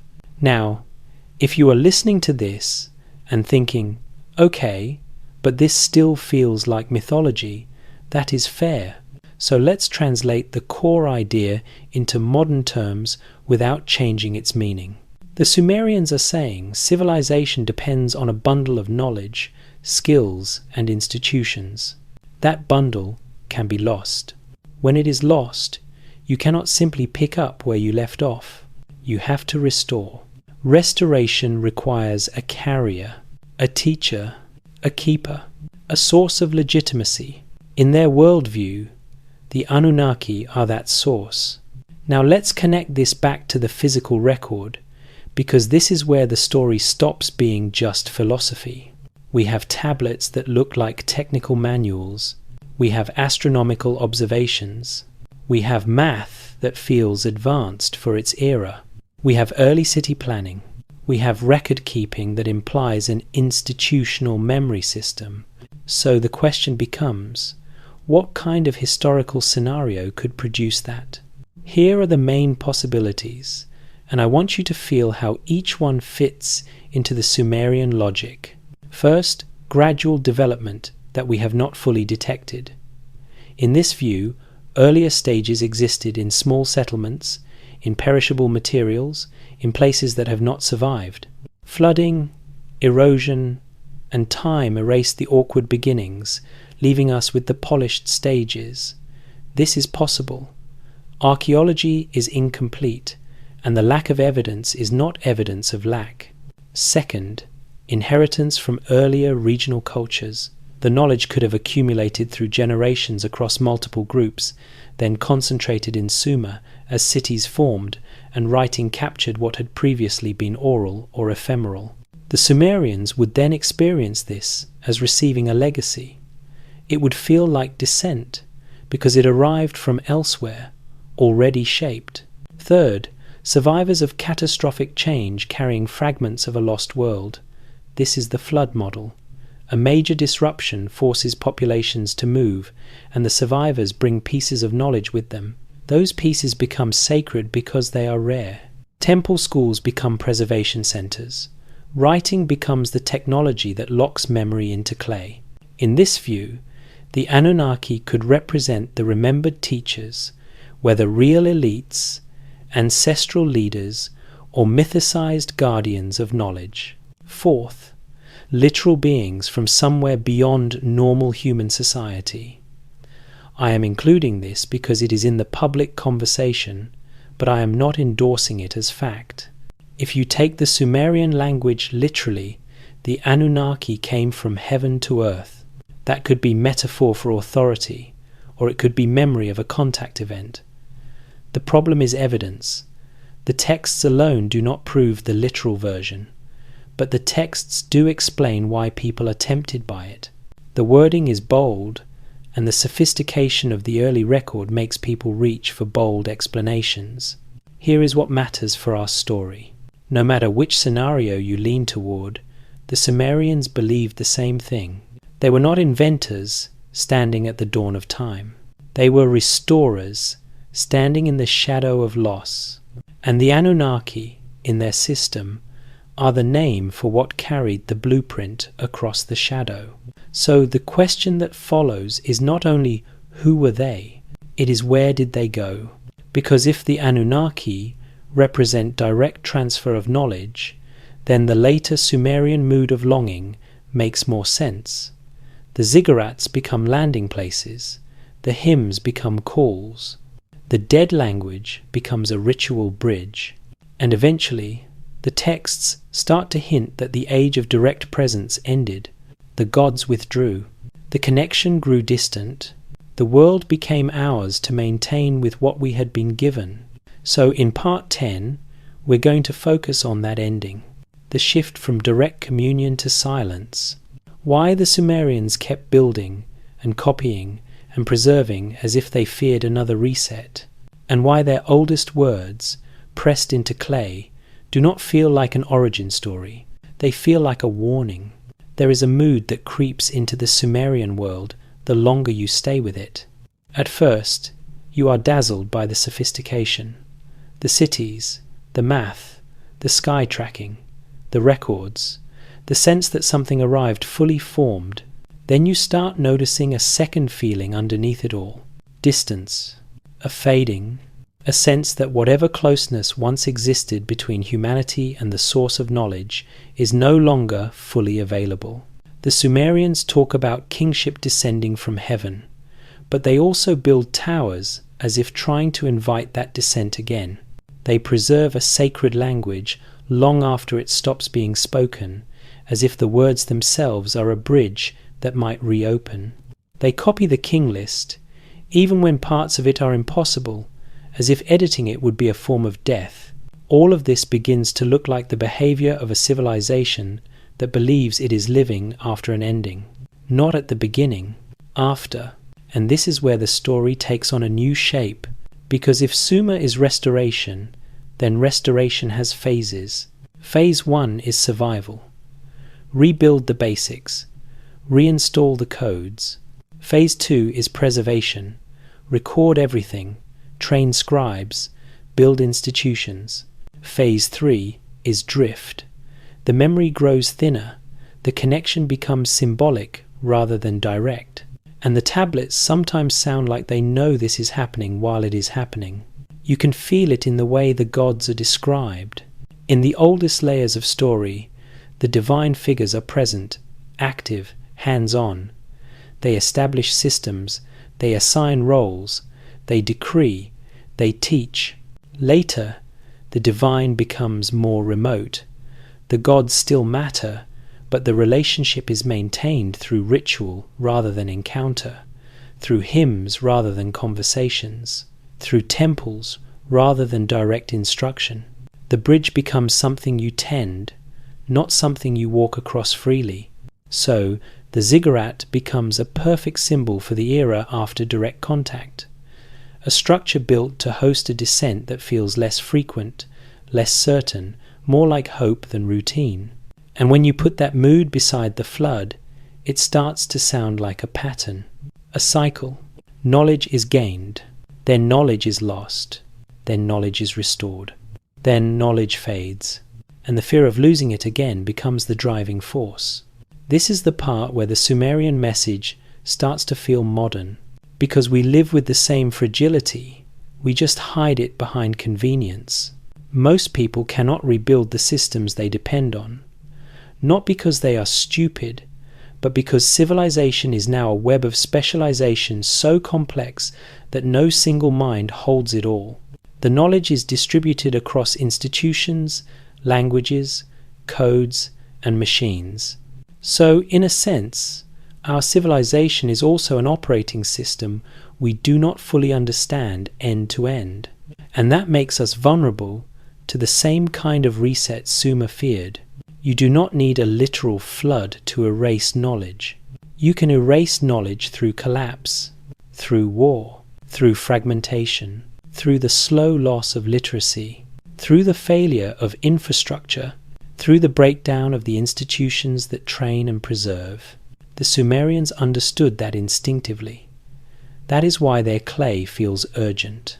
Now, let's return to that word restoration one more time, because it is the hinge of the entire narrative. When a culture says, "This is the restoration of what was before," it is telling you it believes there was a complete system before it, a system that collapsed. And what you are seeing is the repaired version, not the original. That means Sumer, in this worldview, is not the dawn of civilization. It is the dawn of the second attempt. And the reason that matters is that it reframes everything we normally call progress. Progress becomes remembrance. Invention becomes reconstruction. And the first civilization becomes a society doing triage on the ruins of something older. So, when we look at the Sumerians and ask, how did they know so much so quickly? Their own answer is not, "We were geniuses." Their answer is, "We were given knowledge, and we tried not to lose it." Now, here is where the warning becomes sharp, because if the Sumerian record is correct in spirit, even if not in literal detail, then the cycle does not stop with them. It continues. Every civilization believes it is secure while it is alive. Every civilization feels permanent from inside itself.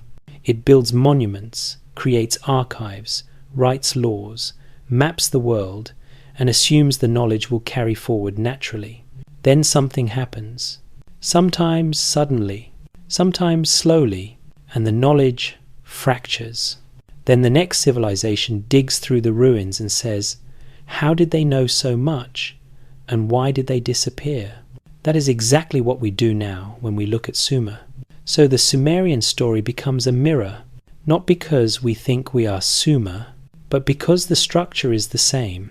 Build, preserve, forget, restore, repeat.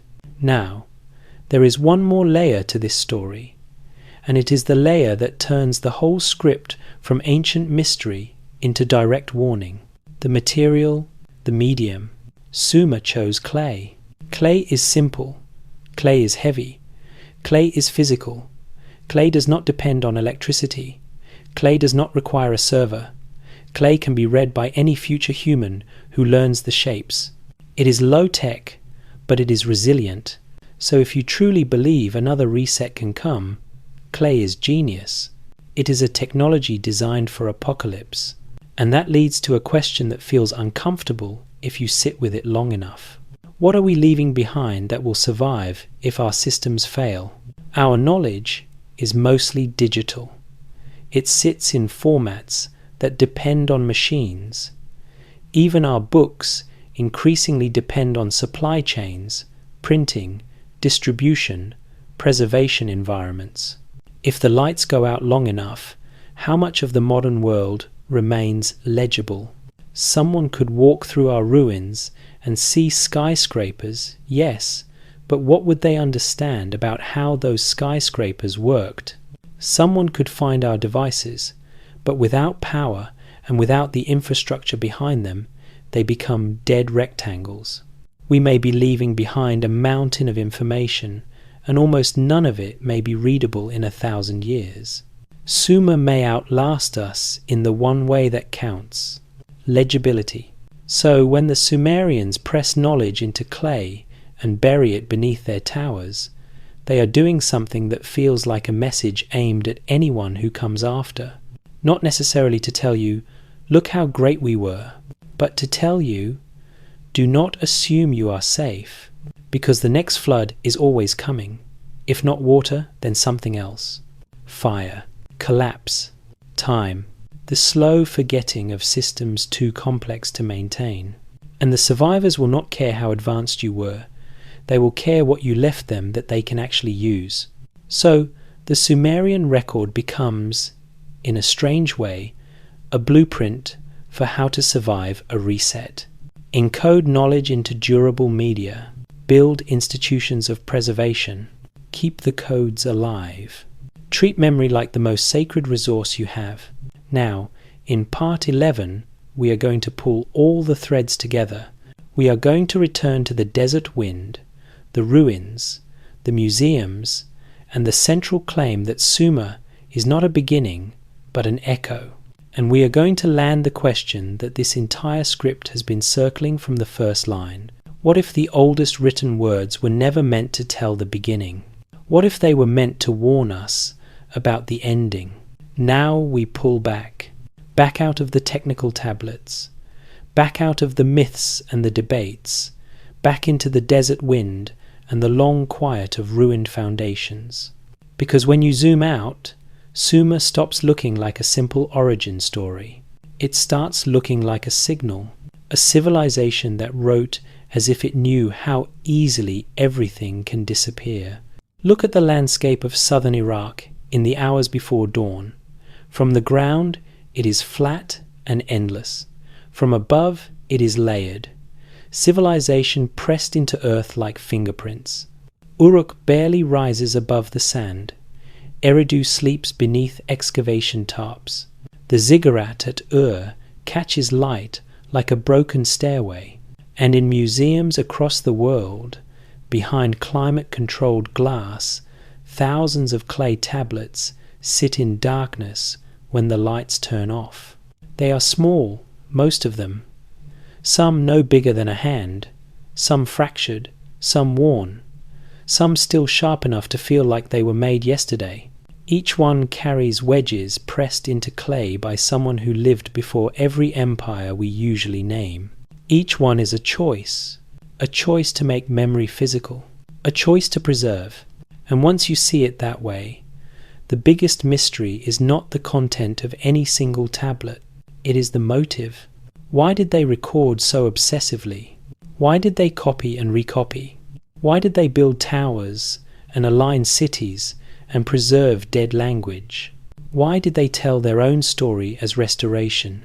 The simplest answer is fear. Not panic, but deep cultural fear. The fear of losing the codes. The fear of forgetting.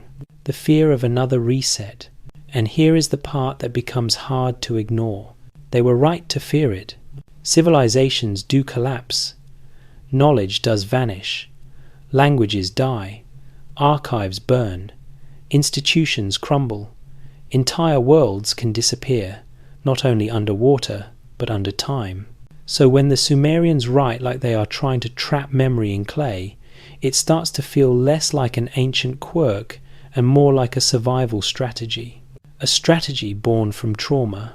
If your cultural memory includes a flood, a great erasure, then writing becomes your way of refusing to let the erasure happen again. And that brings us back to the phrase that keeps echoing. This is the restoration of what was before. It is a quiet confession. It tells you how they saw themselves, not as inventors at the beginning of time, as restorers in the aftermath. And if you take that seriously, even as metaphor, it reframes the entire human story. Because then the birth of civilization is not a clean upward climb.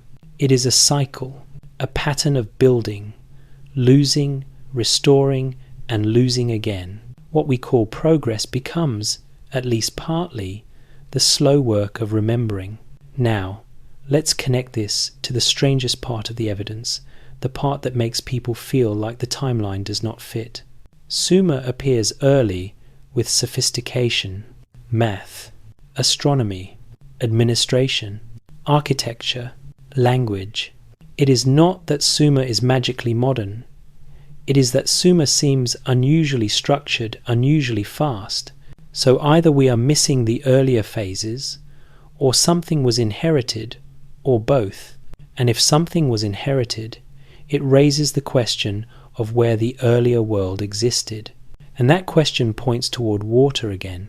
Because if the end of the Ice Age reshaped coastlines and drowned valleys, it would also bury whatever human settlements lived there.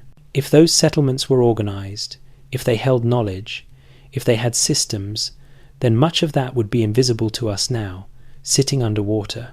Not because it never existed, because it is unreachable or undiscovered, which means Sumer could indeed be, as their texts imply, the visible rebuild of an older invisible world. Again, not proven, not certain, but coherent. A story that fits both myth and the stubborn weirdness of the record. Now, the story also points to another possibility that can be true at the same time. Even if there was no lost advanced global civilization, even if everything developed gradually, the experience of Sumer would still feel like restoration because writing freezes knowledge.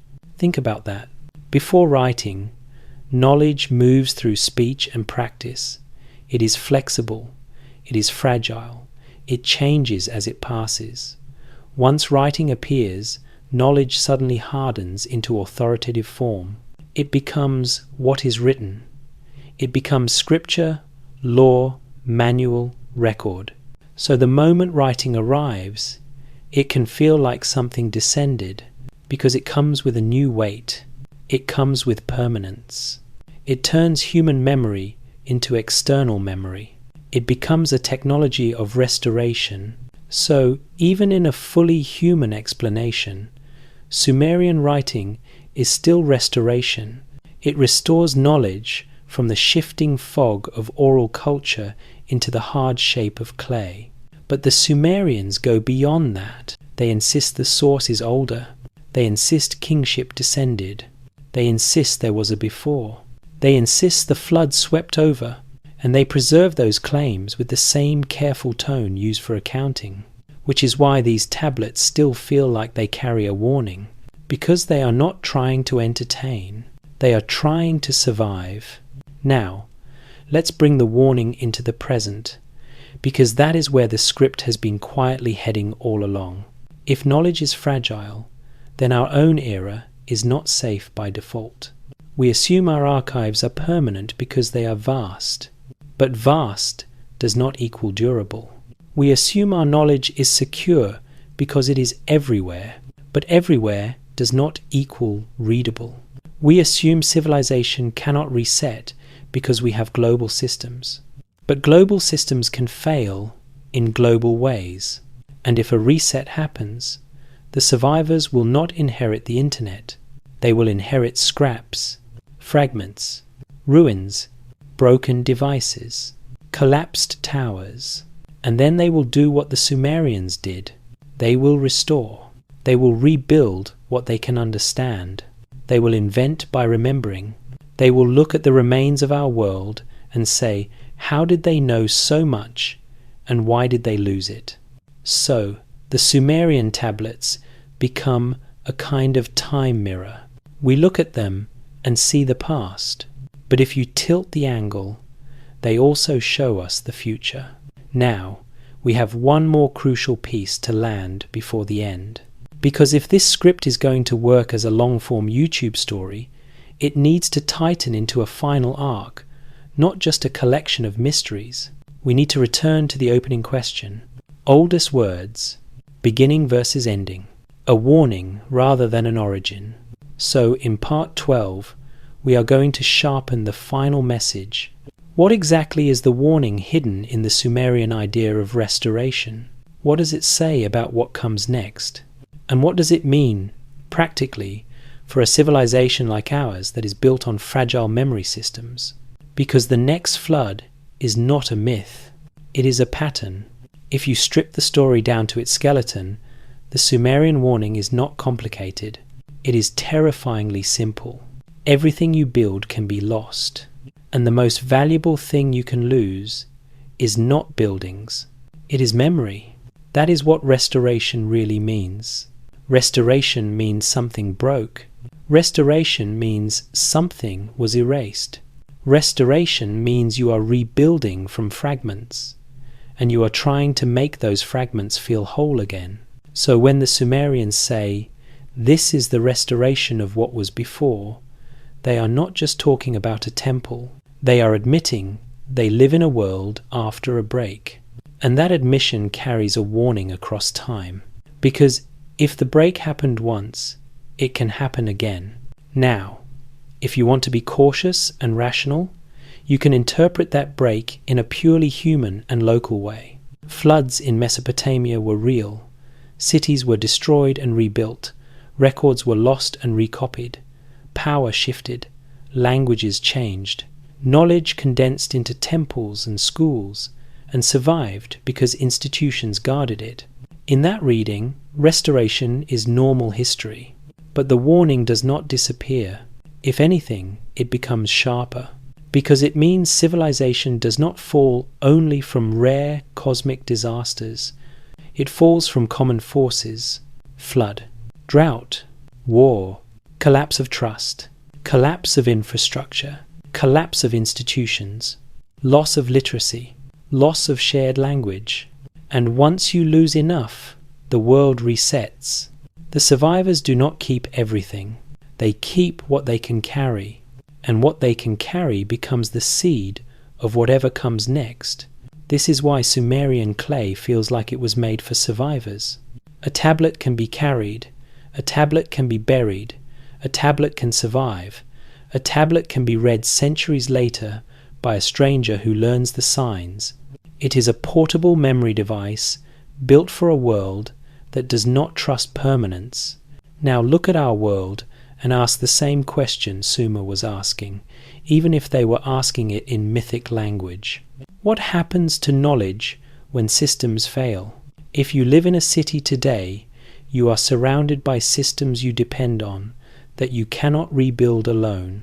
Water treatment, power distribution, food logistics, communications, medicine supply chains, banking, transportation. The me of our civilization are not stored in one place. They are scattered.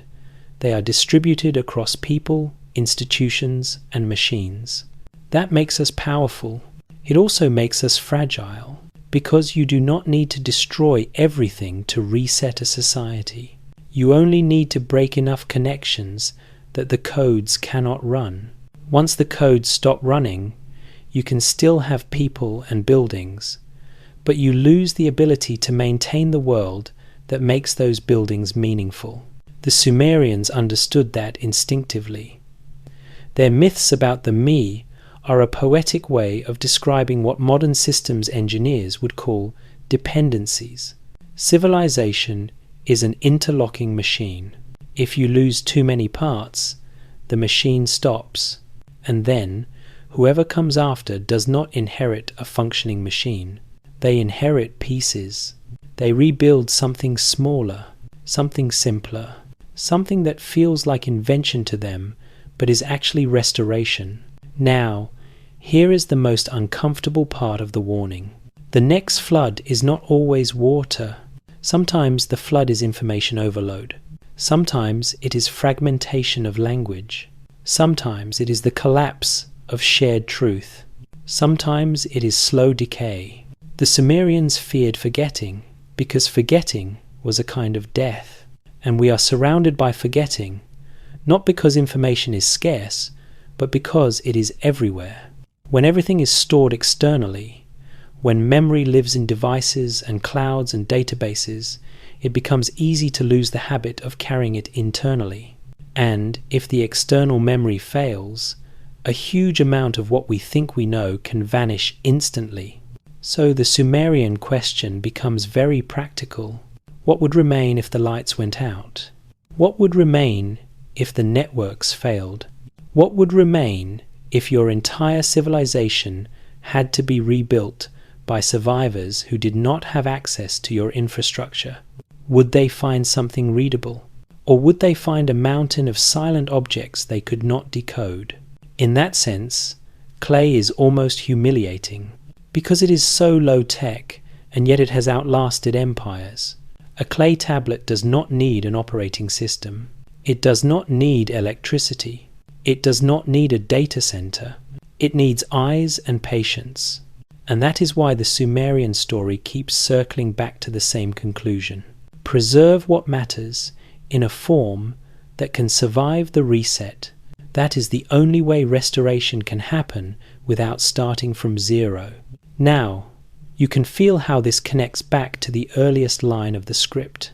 What if the oldest written words were never meant to tell the beginning, but to warn us about the ending?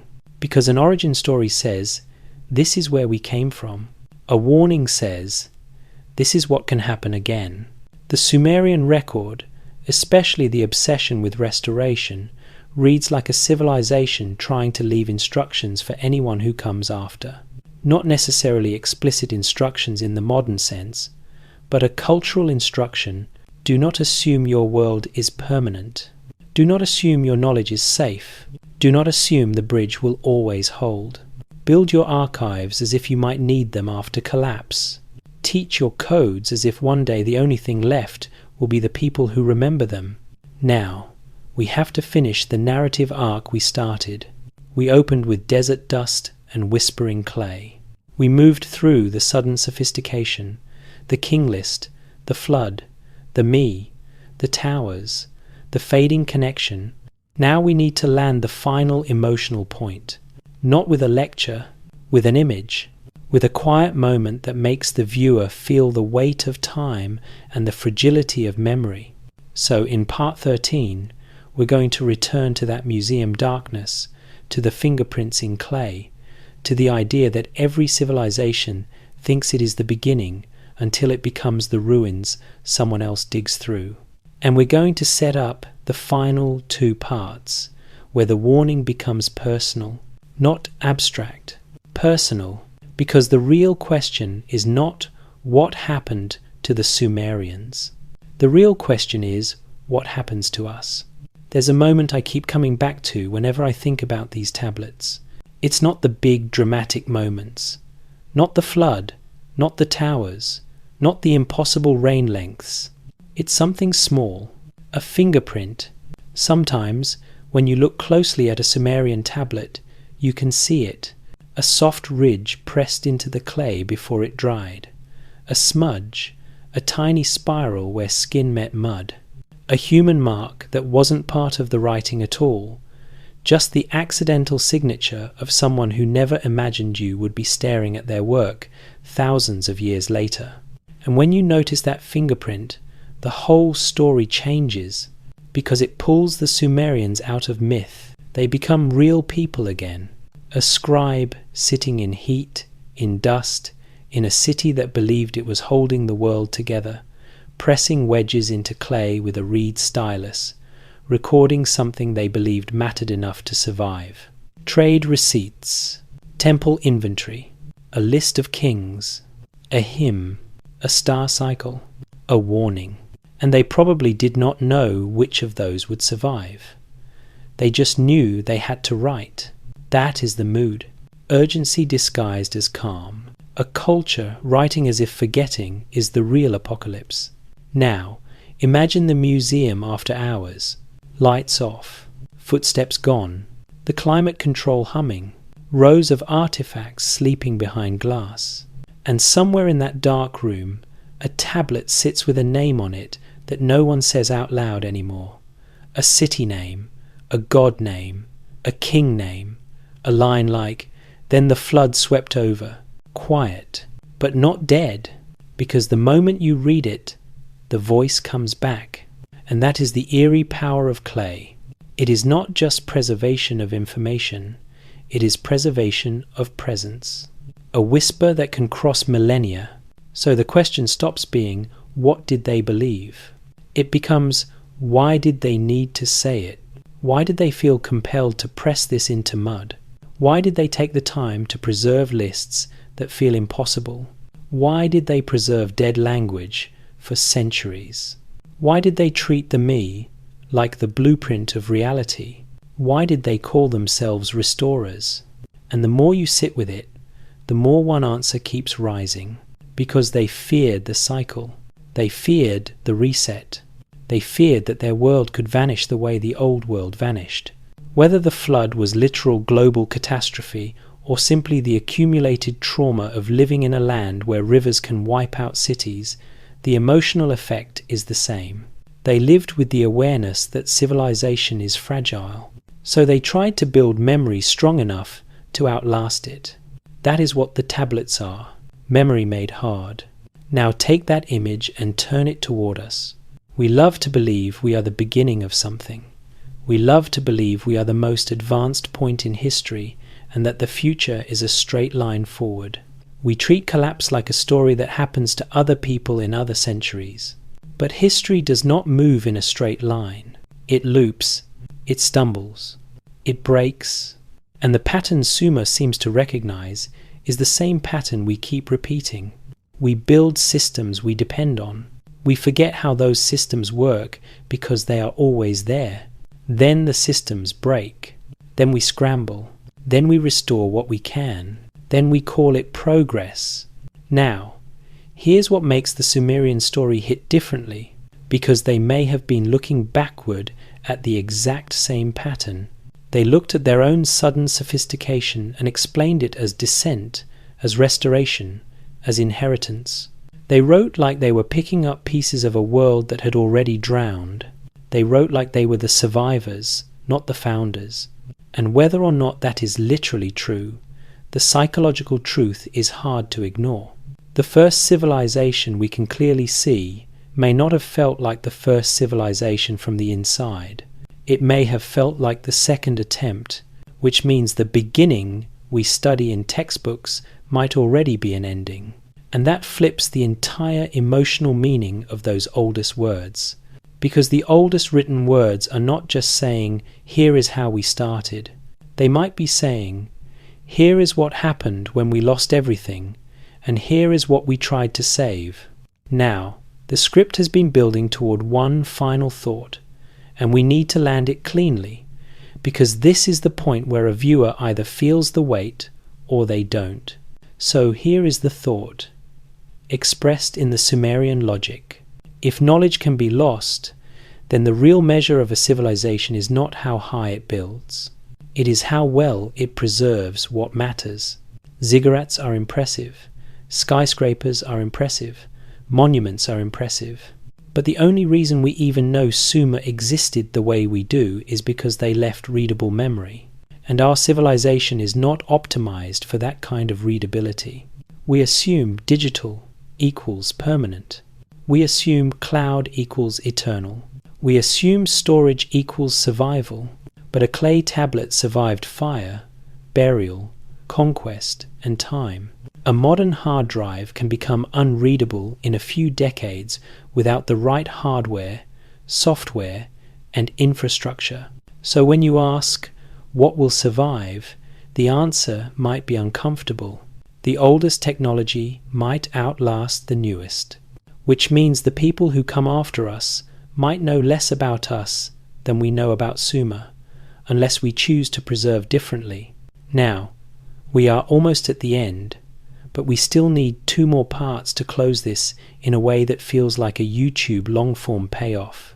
In part 14, we are going to deliver the final synthesis, the complete loop from Sumer to us, without losing the mystery, but also without leaning on wild claims we can't support. And in part 15, we're going to end with a quiet image, a return to dust and wind and clay, and a final line that feels like it could be carved into a tablet. Not a conclusion, a reminder, because that's what Sumer feels like in the end. Not a beginning, a reminder written in mud, and it's still whispering. So here's the full picture, put together as carefully as we can. Sumer rises out of the desert with a strange kind of confidence. Not modern confidence, not perfect, not magical, but structured, organized, measured, like a civilization that already knows what it is doing. Its cities are planned. Its bureaucracy is mature. Its mathematics is powerful. Its astronomy is disciplined. Its writing system appears capable of carrying complex thought almost immediately. Its language, Sumerian, stands alone like an orphan with no clear family. And inside its own records, the Sumerians keep repeating one idea. We did not invent this. We restored it. Kingship descended from heaven. Knowledge came down. Then the flood swept over. Then everything changed. That is the internal logic. And you can read that logic in multiple ways. If you stay purely academic, you can say, we are missing evidence of earlier developmental stages. Time erased fragile materials. Floods and erosion reshaped the record. Early settlements were smaller and less visible. Sumer looks sudden because the archaeology is incomplete. That is a responsible explanation. But even inside that explanation, the Sumerian obsession with preservation still matters, because writing itself creates the illusion of suddenness. The moment you start writing, the record hardens. Everything before writing becomes fog. Everything after becomes crisp. So civilization can appear to arrive, fully formed, simply because the earlier steps were not captured in durable form. That is still restoration in a sense. Writing restores memory from oral fragility into clay permanence. But then you have the second layer, the layer the Sumerians themselves insist on, that their knowledge was inherited, that there was a before, that the flood marked a dividing line. And when you step outside Mesopotamia for a moment and look at the broader human story, you realize why that idea feels so persuasive. because the end of the last ice age reshaped the planet. Sea levels rose, coastlines drowned, valleys filled. Human communities were displaced. Some would have carried tools and seeds and stories inland. Some would have carried fragments of knowledge. And if knowledge fragments survive a collapse, the next civilization does not start from nothing. It starts from ruins. It starts from scraps. It starts from memory. So in that scenario, Sumer makes sense as the first rebuild we can clearly see, not necessarily the first society humans ever formed. Not because there was a global super empire like a movie, but because humans have always been more capable than we give them credit for, and because nature can erase entire worlds without leaving clean evidence behind. Now add the third layer, the mythic layer, the Anunnaki. In the Sumerian story, the Anunnaki function as the carriers of the blueprint, the ones who hold the me, the ones who decree order, the ones who install kingship, the ones who teach. Whether you interpret them as gods, as symbolic forces, as political legitimizers, as mythicized ancestors, or as something more literal, the role remains the same. They explain how civilization is transferred. They explain restoration. They are the name for the source. And then, over time, that source becomes distant. The gods withdraw. The connection becomes ritual. The towers rise like invitations. The sacred language becomes a bridge kept alive through ceremony. And what remains is a civilization clinging to memory. Now here is the key synthesis. The Sumerians did not just leave us facts about their world. They left us a model of civilization as fragile code. The me are that model. Civilization is a set of operating principles. It can be lost. It can be restored. It can be forgotten again. And once you see history through that lens, the Sumerian story stops being an ancient curiosity and starts looking like a repeating pattern. We are not immune to the pattern. We are inside it. We are surrounded by knowledge, but that does not mean we are preserving it in a form that survives collapse. We have the largest archives in human history, but much of it depends on fragile systems. We have the most complex infrastructure ever built, but complexity creates dependency, and dependency creates vulnerability. So the question is no longer just, what happened to the Sumerians? The question becomes, what are we doing differently to break the cycle? And this is where the phrase restoration becomes a mirror aimed at us. Because if our civilization collapses, the next people will not call it collapse the way we do. They will call it the world before. They will call our knowledge impossible and out of place, because they will not have the chain of development that led to it. They will find fragments of technology, fragments of language, fragments of data, and they will rebuild what they can. They will restore. And they will likely make the same mistake we make when we look at ancient civilizations. They will assume the fragments represent the whole. They will see a polished piece and imagine we were all polished. They will find a miracle of engineering and assume we all understood it. They will find our clocks and calendars and think we were in perfect harmony with time, but they will not see the fragility under it. They will not see how much depended on a stable grid. They will not see how much depended on global supply chains. They will not see how quickly knowledge can vanish when the institutions that carry it disappear. Unless we leave something durable, unless we leave something readable, unless we leave something that can survive a reset the way clay did, and that is the heart of the warning. Not the Anunnaki were aliens. Not there was a lost super civilization. The real warning is simpler and stronger. Civilization is not permanent. Memory is the most sacred resource. And if you do not preserve it in a form that survives the storm will take it. Now, we still have one last part, and it needs to end the way the opening began. Not with a lecture, but with atmosphere. With a quiet image that stays with the listener. Because this is a long-form video, People are drifting. They are listening late at night. They want a story that feels like a whisper, not a textbook. So, in part 15, we are going to return to that desert wind one final time. We are going to let the ruins speak. We are going to put the viewer in the position of the future archaeologist, looking at our world the way we look at Sumer. And we are going to end with the line that ties the whole thing together.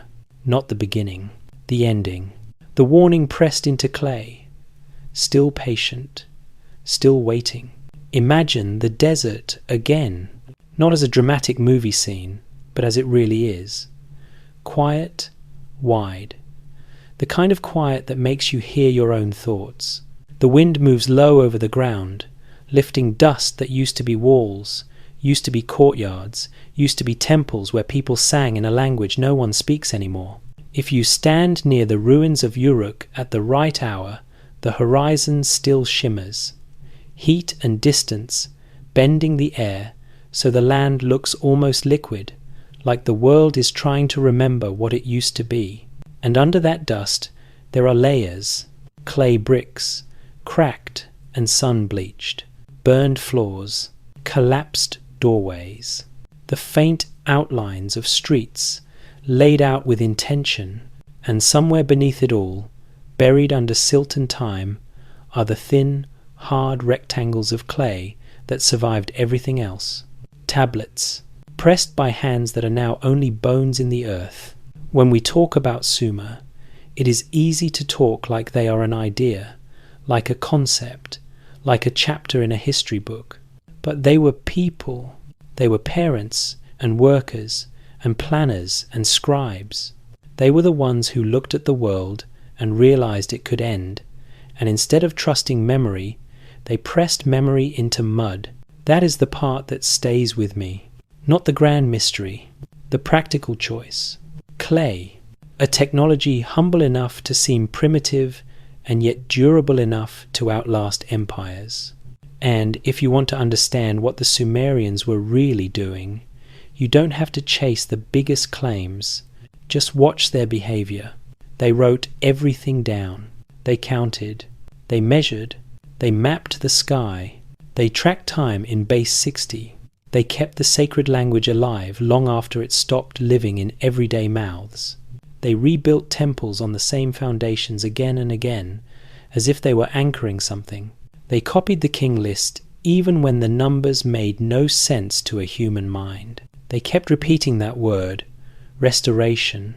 And whether or not every detail of their story is literal, the message inside their behavior is clear.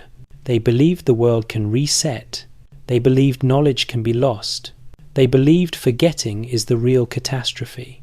And when you understand that, the opening question changes. What if humanity's oldest written words were never meant to tell the beginning, but to warn us about the ending? Because if you were a survivor culture, you wouldn't write origin myths the way comfortable civilizations do. You wouldn't write to entertain. You wouldn't write to decorate. You would write to preserve the code. You would write like someone who has already seen the library burn. Now, I want you to imagine something else. Not the past. The future. Imagine a world 1,000 years from now. 10,000 years from now. Maybe it's greener. Maybe it's drier. Maybe coastlines are different. Maybe cities have shifted inland. The details don't matter as much as the feeling. Somewhere, a group of people is digging. Not because they call it archaeology. Maybe they don't even have that word.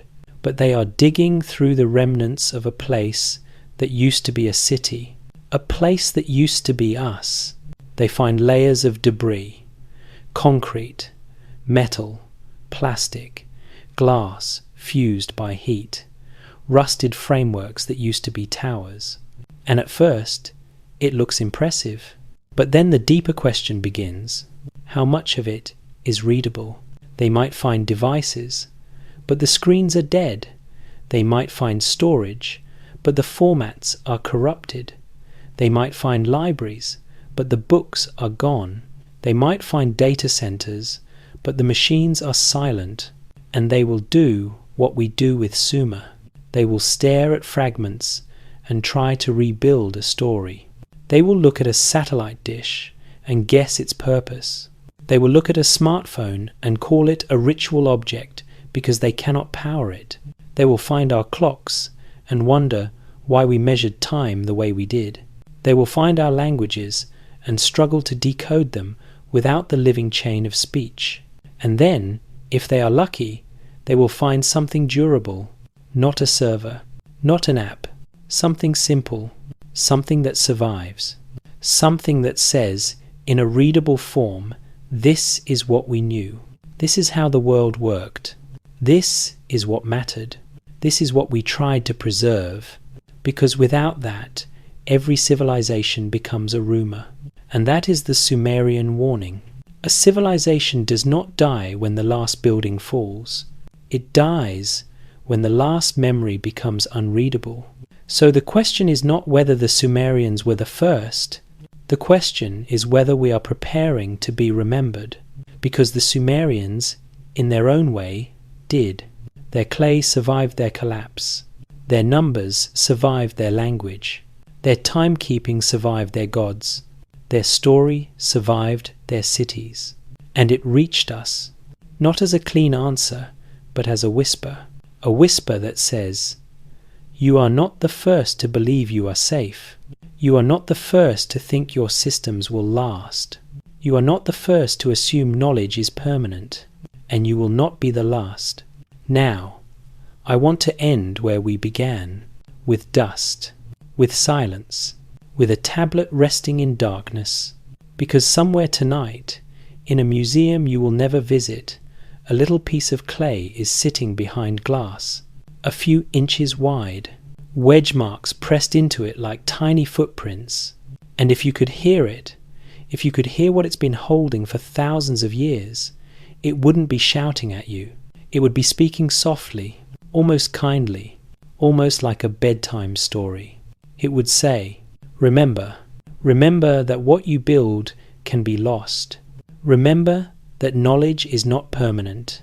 Remember that every age thinks it is the beginning until it becomes the ruins someone else walks through. And maybe that is what the oldest words were always meant to do. Not to tell us where we started, but to make sure we don't forget how easily everything can end.